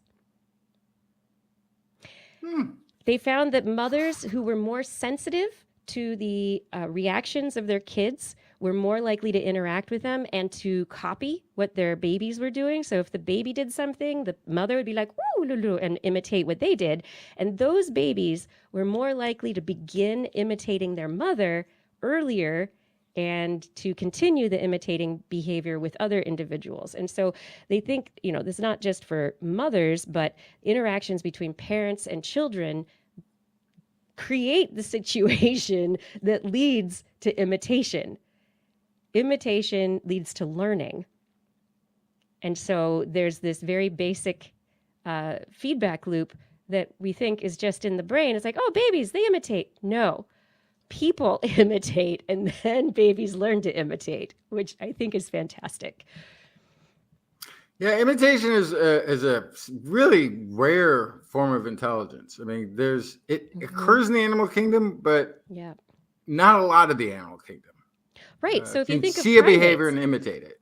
Yeah, a lot of primates can imitate, but how many of them during raising their offspring, the way that humans dote on their babies, how many of them are making imitative faces, are doing imitative behaviors? How long ago did humans begin this imitation behavior?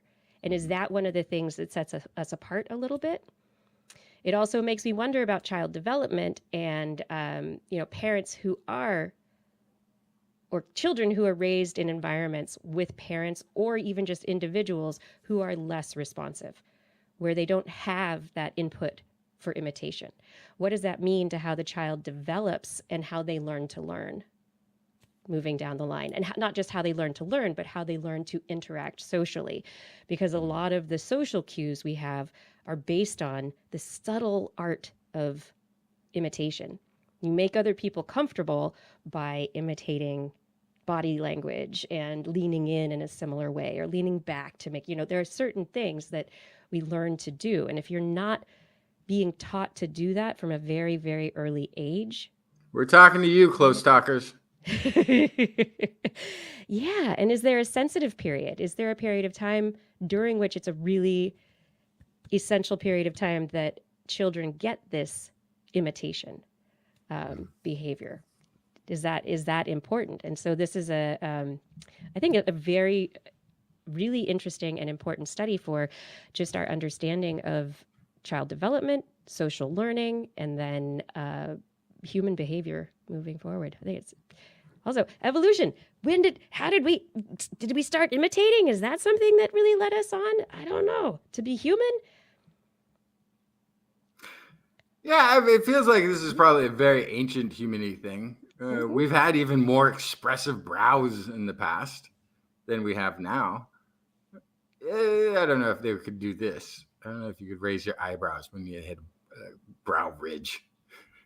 That would be difficult. Raise I don't the know whole if bridge. Neanderthals could actually raise an eyebrow on both of their. Maybe they just look surprised all the time. I don't know. Or brooding. Probably more brooding. But yeah, it's interesting. It's very interesting. Who's imitating who? Because they definitely do pick up characteristics, but they definitely have their own personalities. For sure. Too. As a parent, I can totally picture myself just following their lead without meaning to, intending to, or thinking about it. It just, okay, that's how you were talking, so I will speak your language. And that's where baby talk comes from, right? You're imitating the baby. Okay, I'll talk to you like you. Okay, that's great. We're going to do this like you. It's all, yes. Anyway. People imitating babies leads to babies imitating people, and so on and so forth through the end of time. Have we made it to the end of the show? I think we might have. I think we did it. Everyone out there, don't forget to send us your stupid questions this week. I'd love to get your stupid questions. Don't be afraid to send them. There are lots of places you can I'm afraid send to read them. I know. I can't wait. It'll be kind of fun. I cannot wait. Anyway, hey everyone. Thanks for listening. Thanks for being here tonight. Thanks for being in our chat rooms. Thank you for being in the Discord. Thank you for watching live, if you're watching live right now.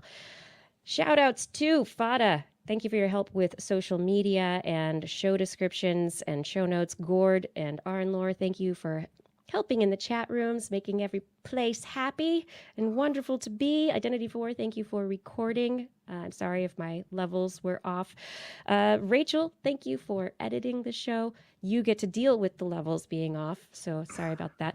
And everyone, again, who's here right now, thank you for being in the chat room. And of course, as always, I have to thank our Patreon sponsors who keep this show going. By the way, last week, I think took me 20 minutes. You have to read. This is hard. You do such a good job of this. I've always taken for granted how easy it is to read 5 pages of names. And yet...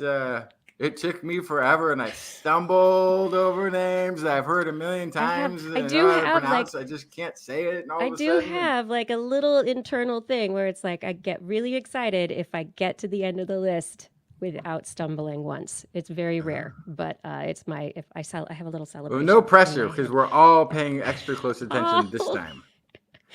Thank you, TWIS patrons.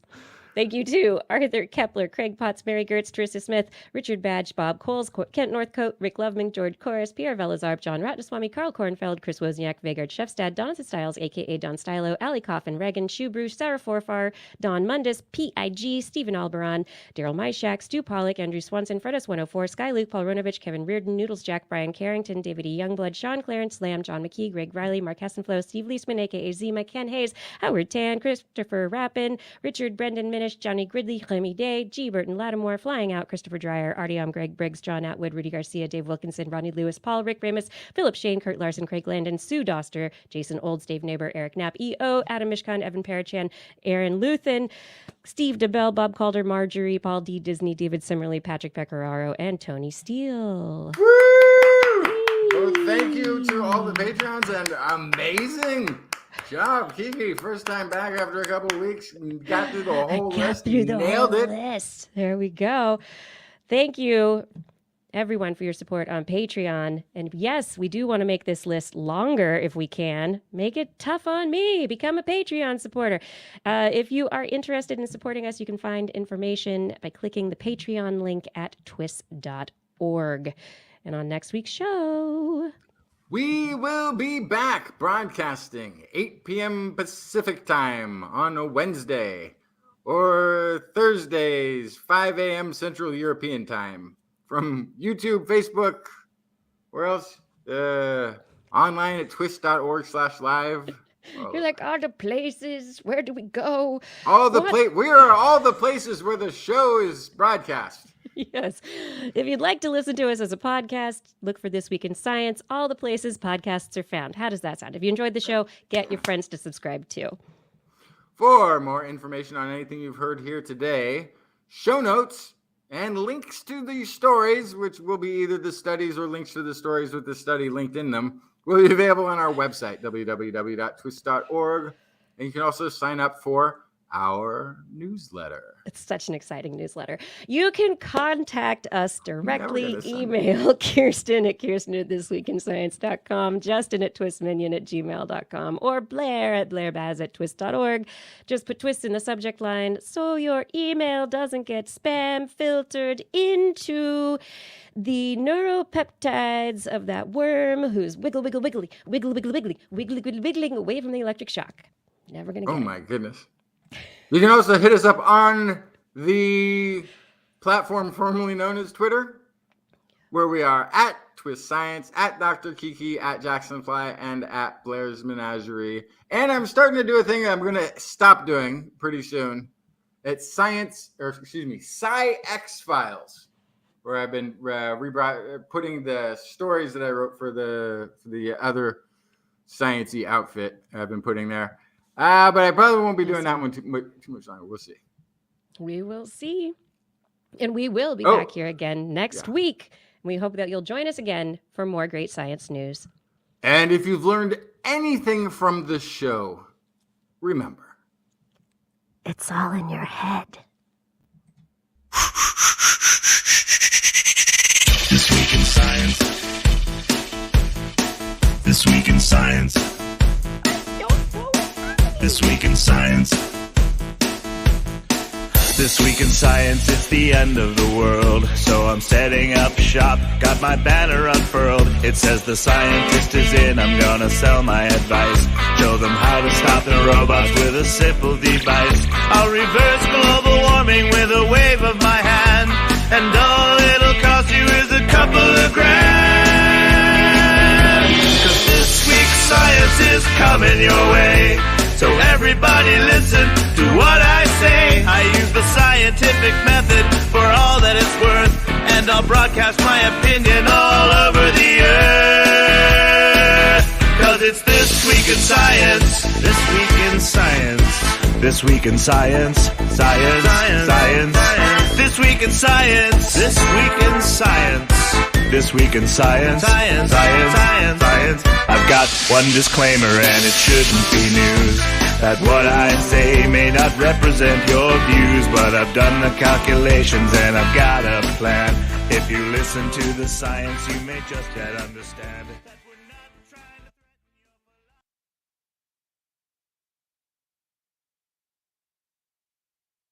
Hey, friends, it's the after show. Thank you for being here. Justin will be back in a moment, I'm sure. Yes, Fada, a tight 90-ish. 90 plus 30. Maybe? How does that work? 90 plus 30. Metric minutes, exactly. Oh, dear. Yes, Luma Lama. Luma Lama exists in our hearts. Hello, Hobo Joe. So great to see you. Yeah, thank you for joining. All the science. Woo-doo-doo-doo. We're like the science news talk show DJ people. Dum-da-dum-dum. Dum-da-dum-dum. The black plant parts in rocks? Are you talking the marked? Is that talking about lichen? The black plant parts in rocks. Did that question ever get answered? What was going on in that conversation? Okay, there were tacos. I hope the tacos were good, Fada. You had tacos. I don't know about the black parts in rocks. Fossils? Is that what you're talking about? Pollen? The marked. I don't know what you're referring to. It's all in your peptides. That's right. We've done this show. We brought you all the peptides. A rock with black parts in it like a plant.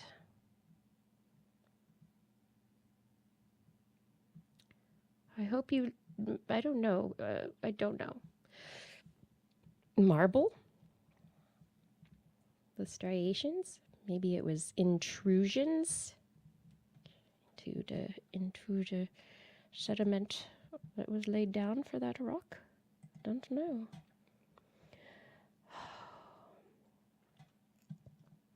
Yay, we got a little bit of a boost on the Universidon from a couple of people. Thank you very much for doing that over on the Universidon. Oh, yay, and Fada had delicious peptides. That's wonderful. Yeah, maybe a fossil plant.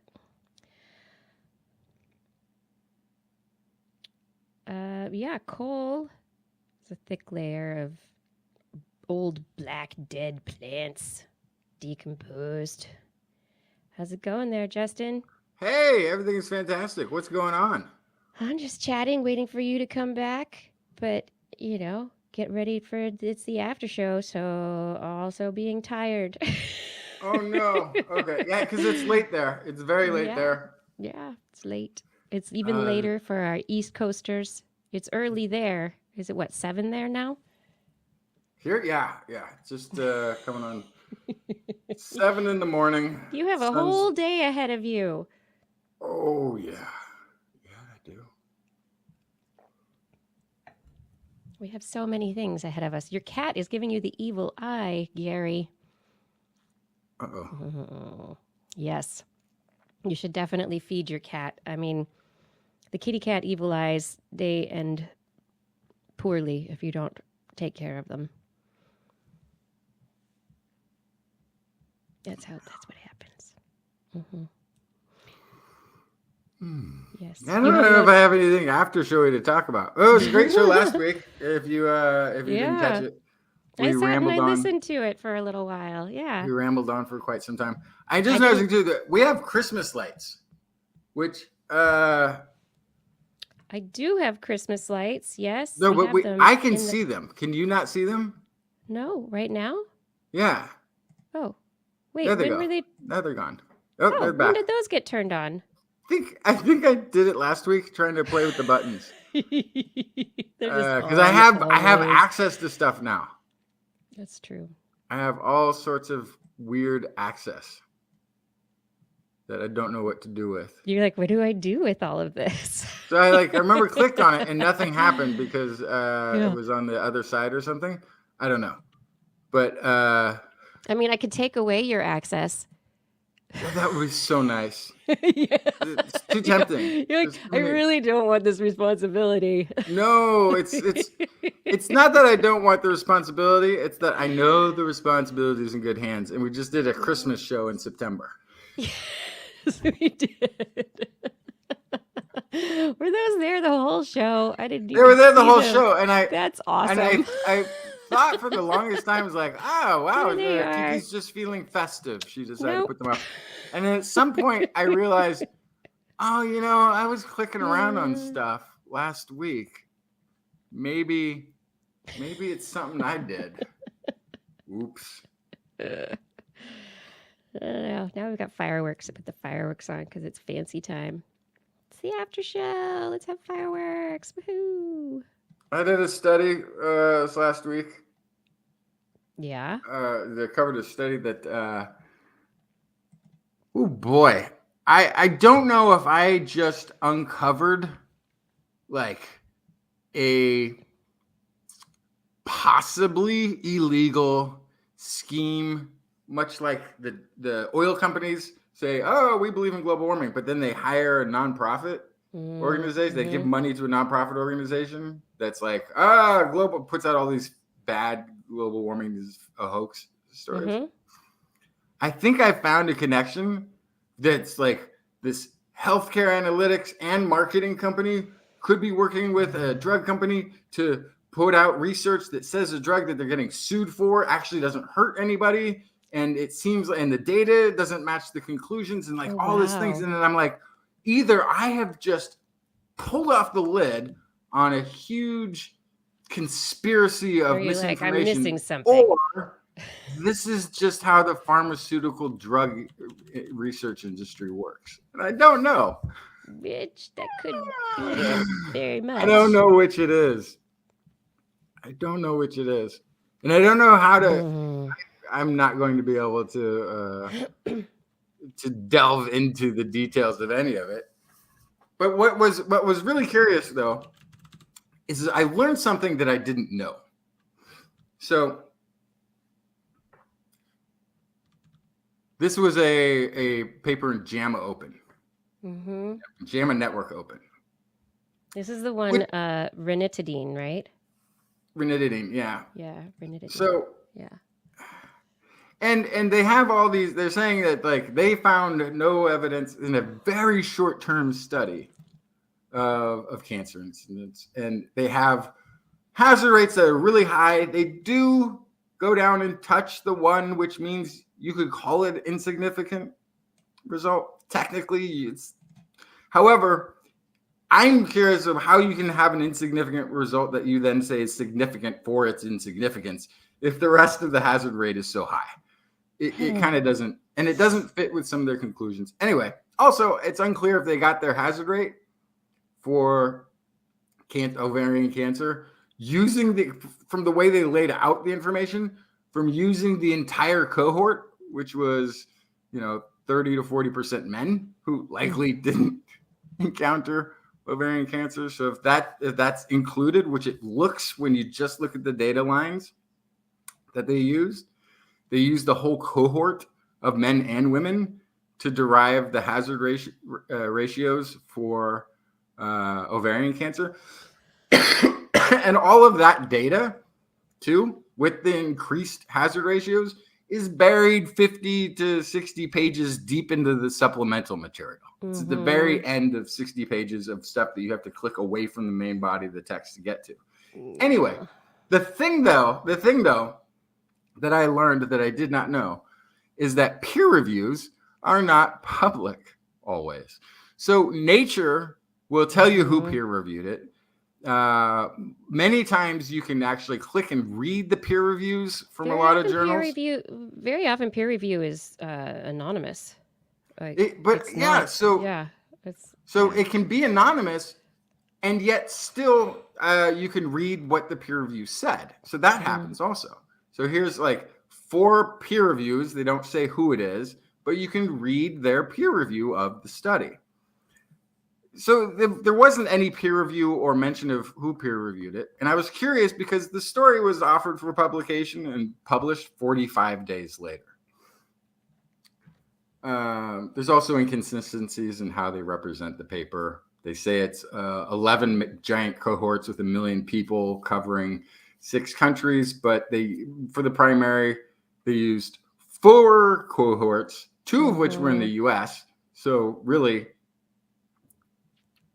3 countries and four cohorts with like 400,000 people, 500,000 people, not the 1.1 million over 11 cohorts that the study keeps representing itself as. This is also a drug that was pulled off of the market like 2-3 years ago, and there's a ton of lawsuits. So the fact that it's coming out, and it also skips over one of the major connections, and also looked only at first-time users for a short period of use, even though this drug was on the market for 20 plus years. So it seems like with the data from healthcare records for the prescribed, not just the over-the-counter, you could look at 900,000 ranitidine users versus people who never used it. But instead, they narrowed it down to people who had used a competitor drug for the same thing. And so that... Well, they're doing it. What they're doing is they're doing a comparison, right? They're like, okay, we Which know you these other need to ones do- cause cancer. Is this ranitidine we causing know the other ones worse? Is it don't. worse? Is it Right. better? We know Is it the other worse? ones don't, and so They is this do. worse? And well, a couple of them do, but they left those out. They left the ones that don't have NDMA, NDMA. which is this carcinogen that was being produced as the drug within the drug as it was getting an extended shelf life or exposed to heat. Okay, that's all that. And nitrosodimethylamine. Which Yeah. either can cause DNA damage, usually in replicating cells, Great. which can lead to cancer, or because of a specific enzyme that people have tenfold differences in amounts in, could go the other direction, pivot to causing cell death, basically. It can be a degenerative disease. So they only looked at one aspect of the potential ways that this chemical interacting with humans causes damage by only looking at cancers. They left out the fact that a lot of the cancers, upper uterine and ovary, were actually showed a very high hazard rate, again, despite touching the one. But in their data lines, they show that as though it was the full cohort of 900,000 people or whatever it was. Mm-hmm. Or 400 and something thousand people, sorry. And not separated by sex. Which is a very odd thing, seeing as how it's very unlikely that the normal societal wild type rate of acquiring any of these cancers, ovarian cancer, is likely very low in men. There was problems on top of problems. Likely, but the fact that they would come out with a drug comparative, which is a kind of thing you can do for safety, but it's also something you do for marketing in a pharmaceutical scenario, versus people who took it versus people who didn't, in which they could have used their full cohort. They narrowed it down. So like they had 170,000 ranitidine users in Europe, but because they compared them to people who used alternative drugs that weren't really available in Europe, in the UK, I think it went from 174,000 down to 633 people is part of their cohort because they had to narrow it down to the. Anyway, I had all sorts of problems with this, but the thing that got me was that I had asked. I sent a message to the head of the public relations information officer for media relations at JAMA to see if I could get the copy of the peer review, because I'm just curious. In a 45-day peer review, like what was pointed out? Was any of this pointed out in the peer review? Did they raise any sort of a concern whatsoever? And I was told that information is private and confidential. Not who did it, but just the information of the peer review. So then how is this 45-day from receiving to publishing and a peer review took place? How is that? Did it happen? Like, is it, or is this part of what has now become the puppy mill paper scenario where they're just pushing things through, stamp of a peer review, but nobody ever gets to look at it because it's private and confidential? So then what's the point of a peer review if nobody can look at the peer review? Yeah. I get if you didn't want to publish it with every study. But I mean, the peer review, but requesting it? Yeah, the peer review that's not part of the publication process. The peer review happens, you submit an article, the editors go, hey, this looks interesting, I like it, send it out for peer review. The peers look at it and go, your stats are bad, you missed this, shouldn't you be looking at this? And then you have the reviewers' comments and changes, and you address them, or you don't. But you address them, and then the editor decides whether or not you have addressed them sufficiently in your revised draft, your revision that comes back as a basis from that peer review. And then if you've made all the changes and done everything they like, then it gets published. Okay. Yeah. I've read the peer reviews in journals online before. So some publish. Yes. Those are going to probably be open access, and very likely going to be like preprint servers. So preprint servers, you can, you put it in and then you get people commenting and giving reviews. So you make your changes before you even put it in for publication, actually, in those cases. I mean, that's what the preprints are for, but also in yeah. the non. So now I got to go and find examples. I know that I've read a ton of archaeology peer reviews where I haven't. people, Interesting. And it's usually like a little link. Sometimes it's connected to the supplemental or in the supplemental material where you can click on over into and look at. I guess I just assumed that, like, sometimes they have a link to it and some just don't bother with it. But I didn't realize that even if you request it, you're not allowed to see it. In the open access journal of JAMA. Like, I get what you're saying. Like, here's this super specific paid access paywall journal that's only providing the peer review to the researcher to better present. But in the open access spirit of here's all the information, here you go, we're sharing it. But the peer review is secret. And it took the least amount of time to publish from receiving this, which means there was the least amount of time for things to be looked at for peer review.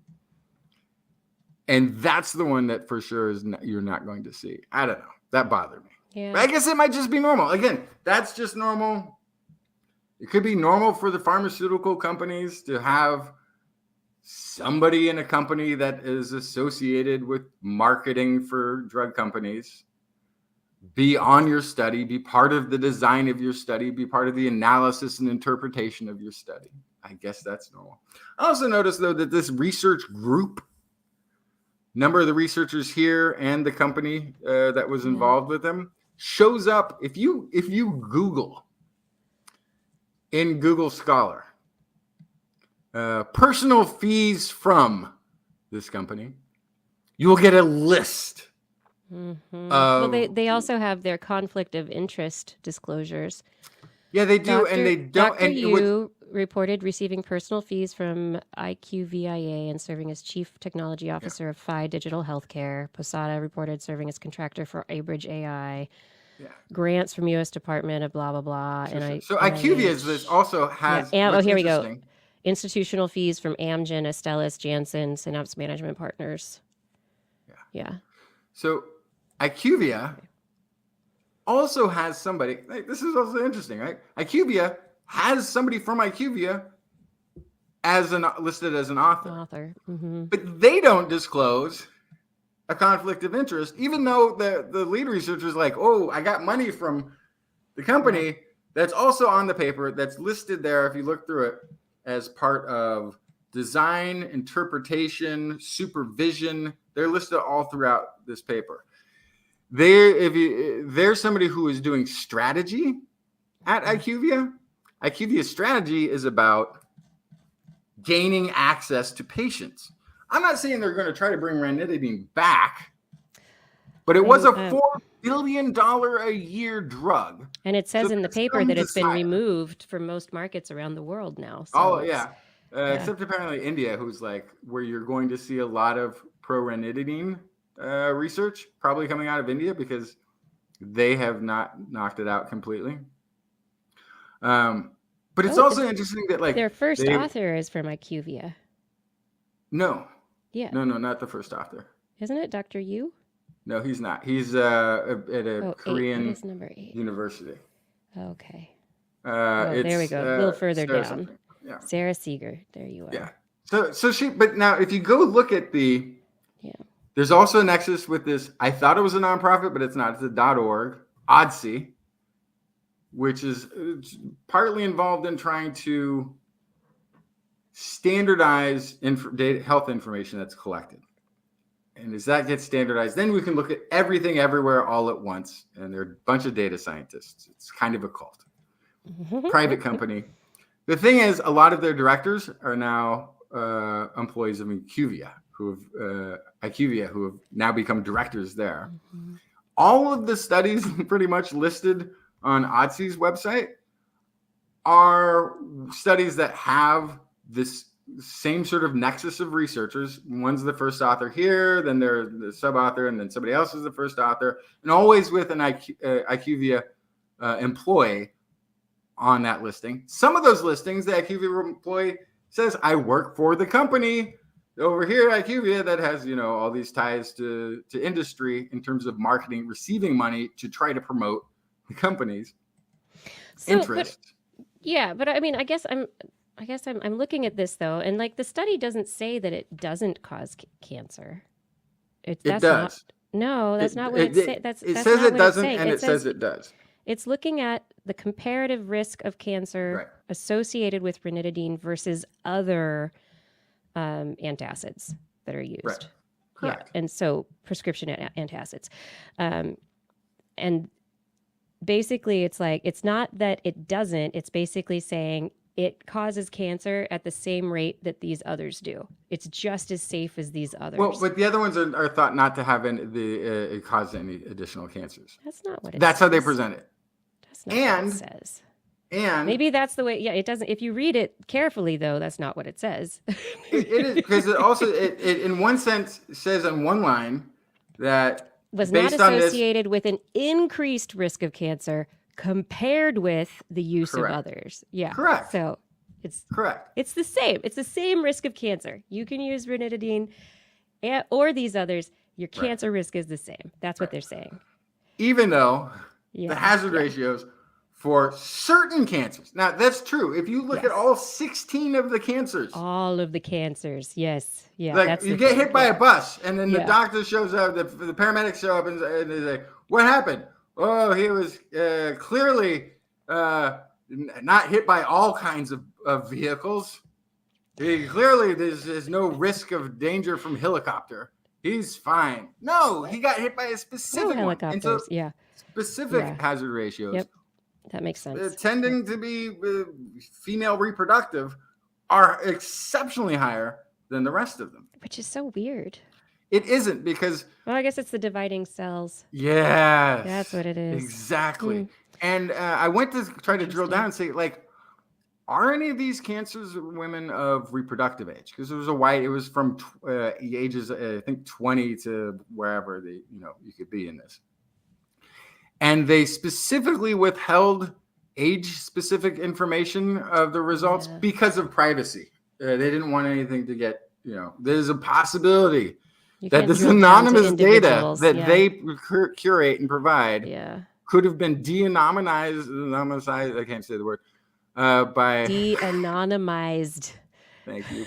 By knowing the ages of the women. On until the break of dawn. Which is unfortunate because...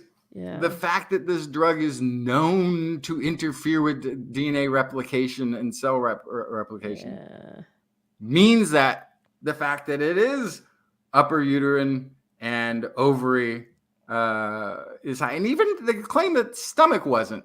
Again, it touches the one, but that hazard ratio at 117 is 17% more cases of cancer seen in that group than in the other.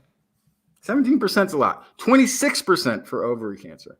20% for upper uterine. Like, I don't know. I thought the whole thing was fishy. And then if you look at all of their other studies that they do, they're all doing the same sort of comparatives for safety. Doing manipulation in a way. It feels like it. It feels like it. But the thing is, I don't know if that's a corrupt practice or if that's normal pharmaceutical research. Because either way, that's why you don't trust anything that touches industry.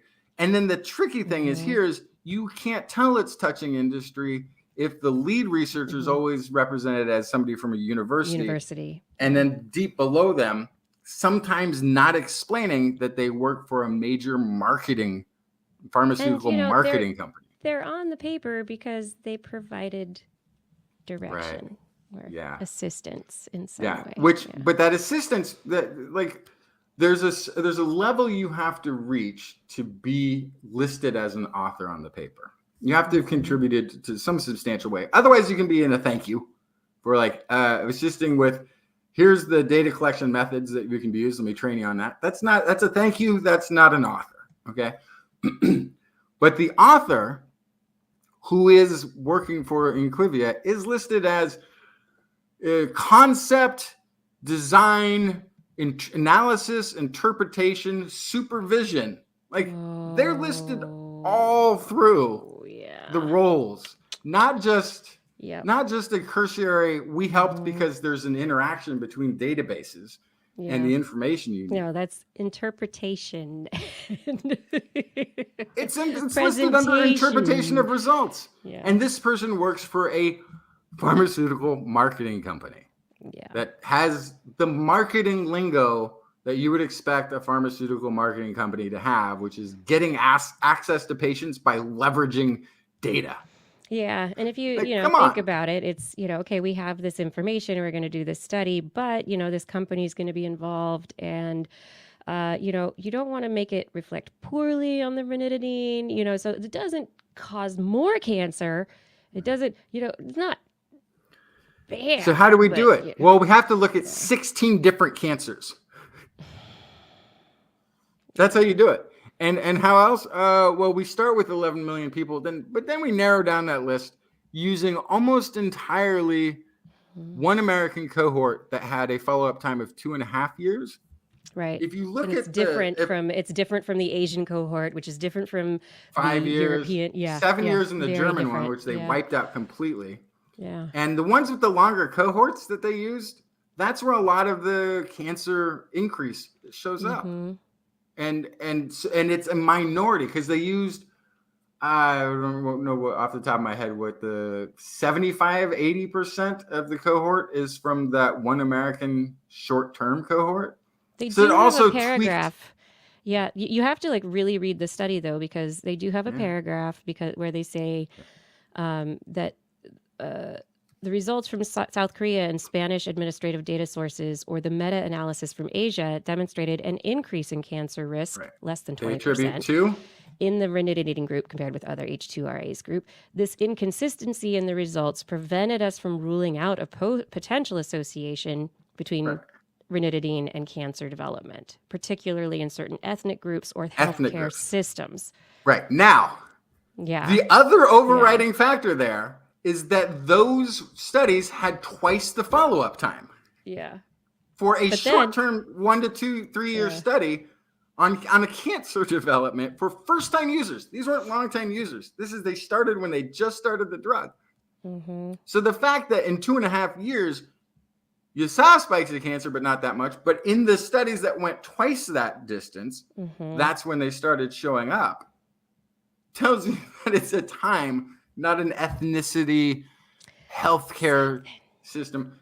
And they do have that line, like you said, can't rule it out. But at the end, in the conclusion, go down to the conclusion. Like it's one of the last lines of the conclusion where they make a recommendation about follow-up. Oh, yeah. Further studies with longer follow-up periods are required to confirm these findings. Yeah. Well, so maybe it's above that line. There's a line where they say, based on what we see, there's no need.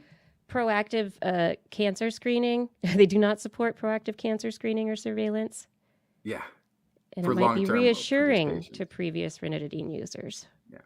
Great. So it's got a little mix of language. And so what can happen then is you can pick it out because they're contradicting themselves in a way like we would need a longer term study to really rule this out. And by the way, there's no need to monitor patients who have used ranitidine for cancer because we think they should just be assured that they're fine. They should that's be a reassured. very strong conclusion to make on a thing that you you aren't sure about. We did statistics and meta-analysis and p-hacking. Yeah. Anyway, they won't answer. I'm not surprised. I think it's interesting. I'm actually not terribly surprised. I think this is probably pretty standard for industry related publications that they want to have the most positive result published, the one that reflects best on what they're doing. And they're going to try and work with results to present them in the most positive light. If you look at, I understand, you and I understand looking at this is an industry study. Yeah. When you see this in any rewrite publication. Yeah. It's, whatever's I can't remember the name of the university in Korea, but Korean university researchers find no relation to cancer this is the headline. Just feels like super sneaky. And then also, who's doing a lot of that advertising and pushing out those messages? It's the company that helped direct the study. Yes. Whose data they used, whose employees on every one of a bunch of ODSI stories. There's a different IQVIA employee for different ones, but they're all through. If you just look up the IQVIA employees in Google Scholar. Man, this is how I could have had a better publication list. I could have worked as a interpretive designer for a pharmaceutical company, gotten my name on a whole bunch of publications, and then I'd be like, look, I have hundreds of publications before the age of 40. And now you got to look for if they're a member of ODSI or if it's an ODSI research, because now ODSI research is likely going to be the name being used in the research instead of IQVIA, because now the IQVIA employee is also a director at ODSI.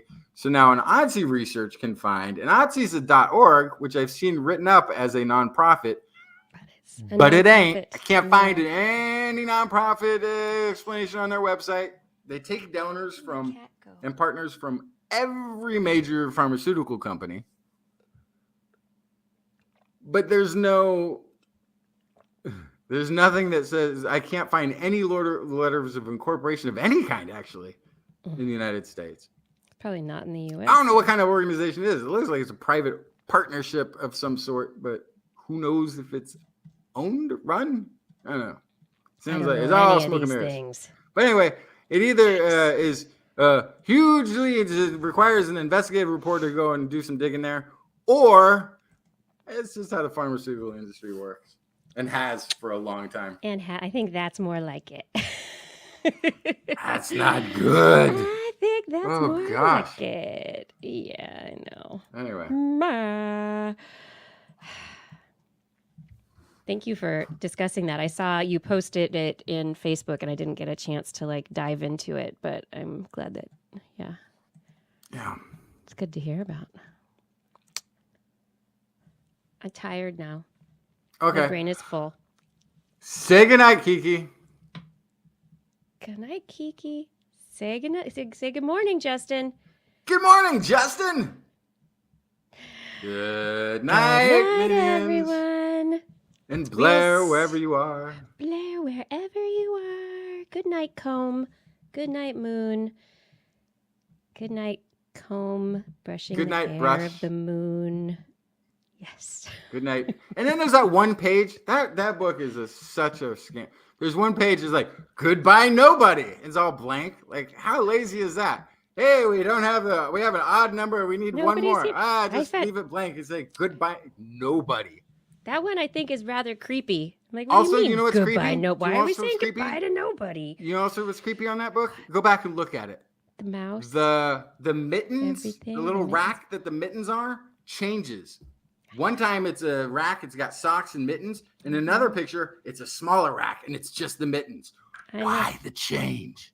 You think I don't notice these things? The mouse. But I'm watching. I'm always watching for the inconsistencies in any report, even if it's Goodnight Moon. All right. Good night, minions. We'll be back again next week. Thank you for joining us. We hope that you have a good end to September and a brilliant beginning to October, as we will see you in the first week of October. And stay safe, stay healthy, stay learned, stay curious, stay lucky. Be lucky at all times. Be lucky. It's the best way to prevent bad things from happening. It is. That and not stepping in front of a bus.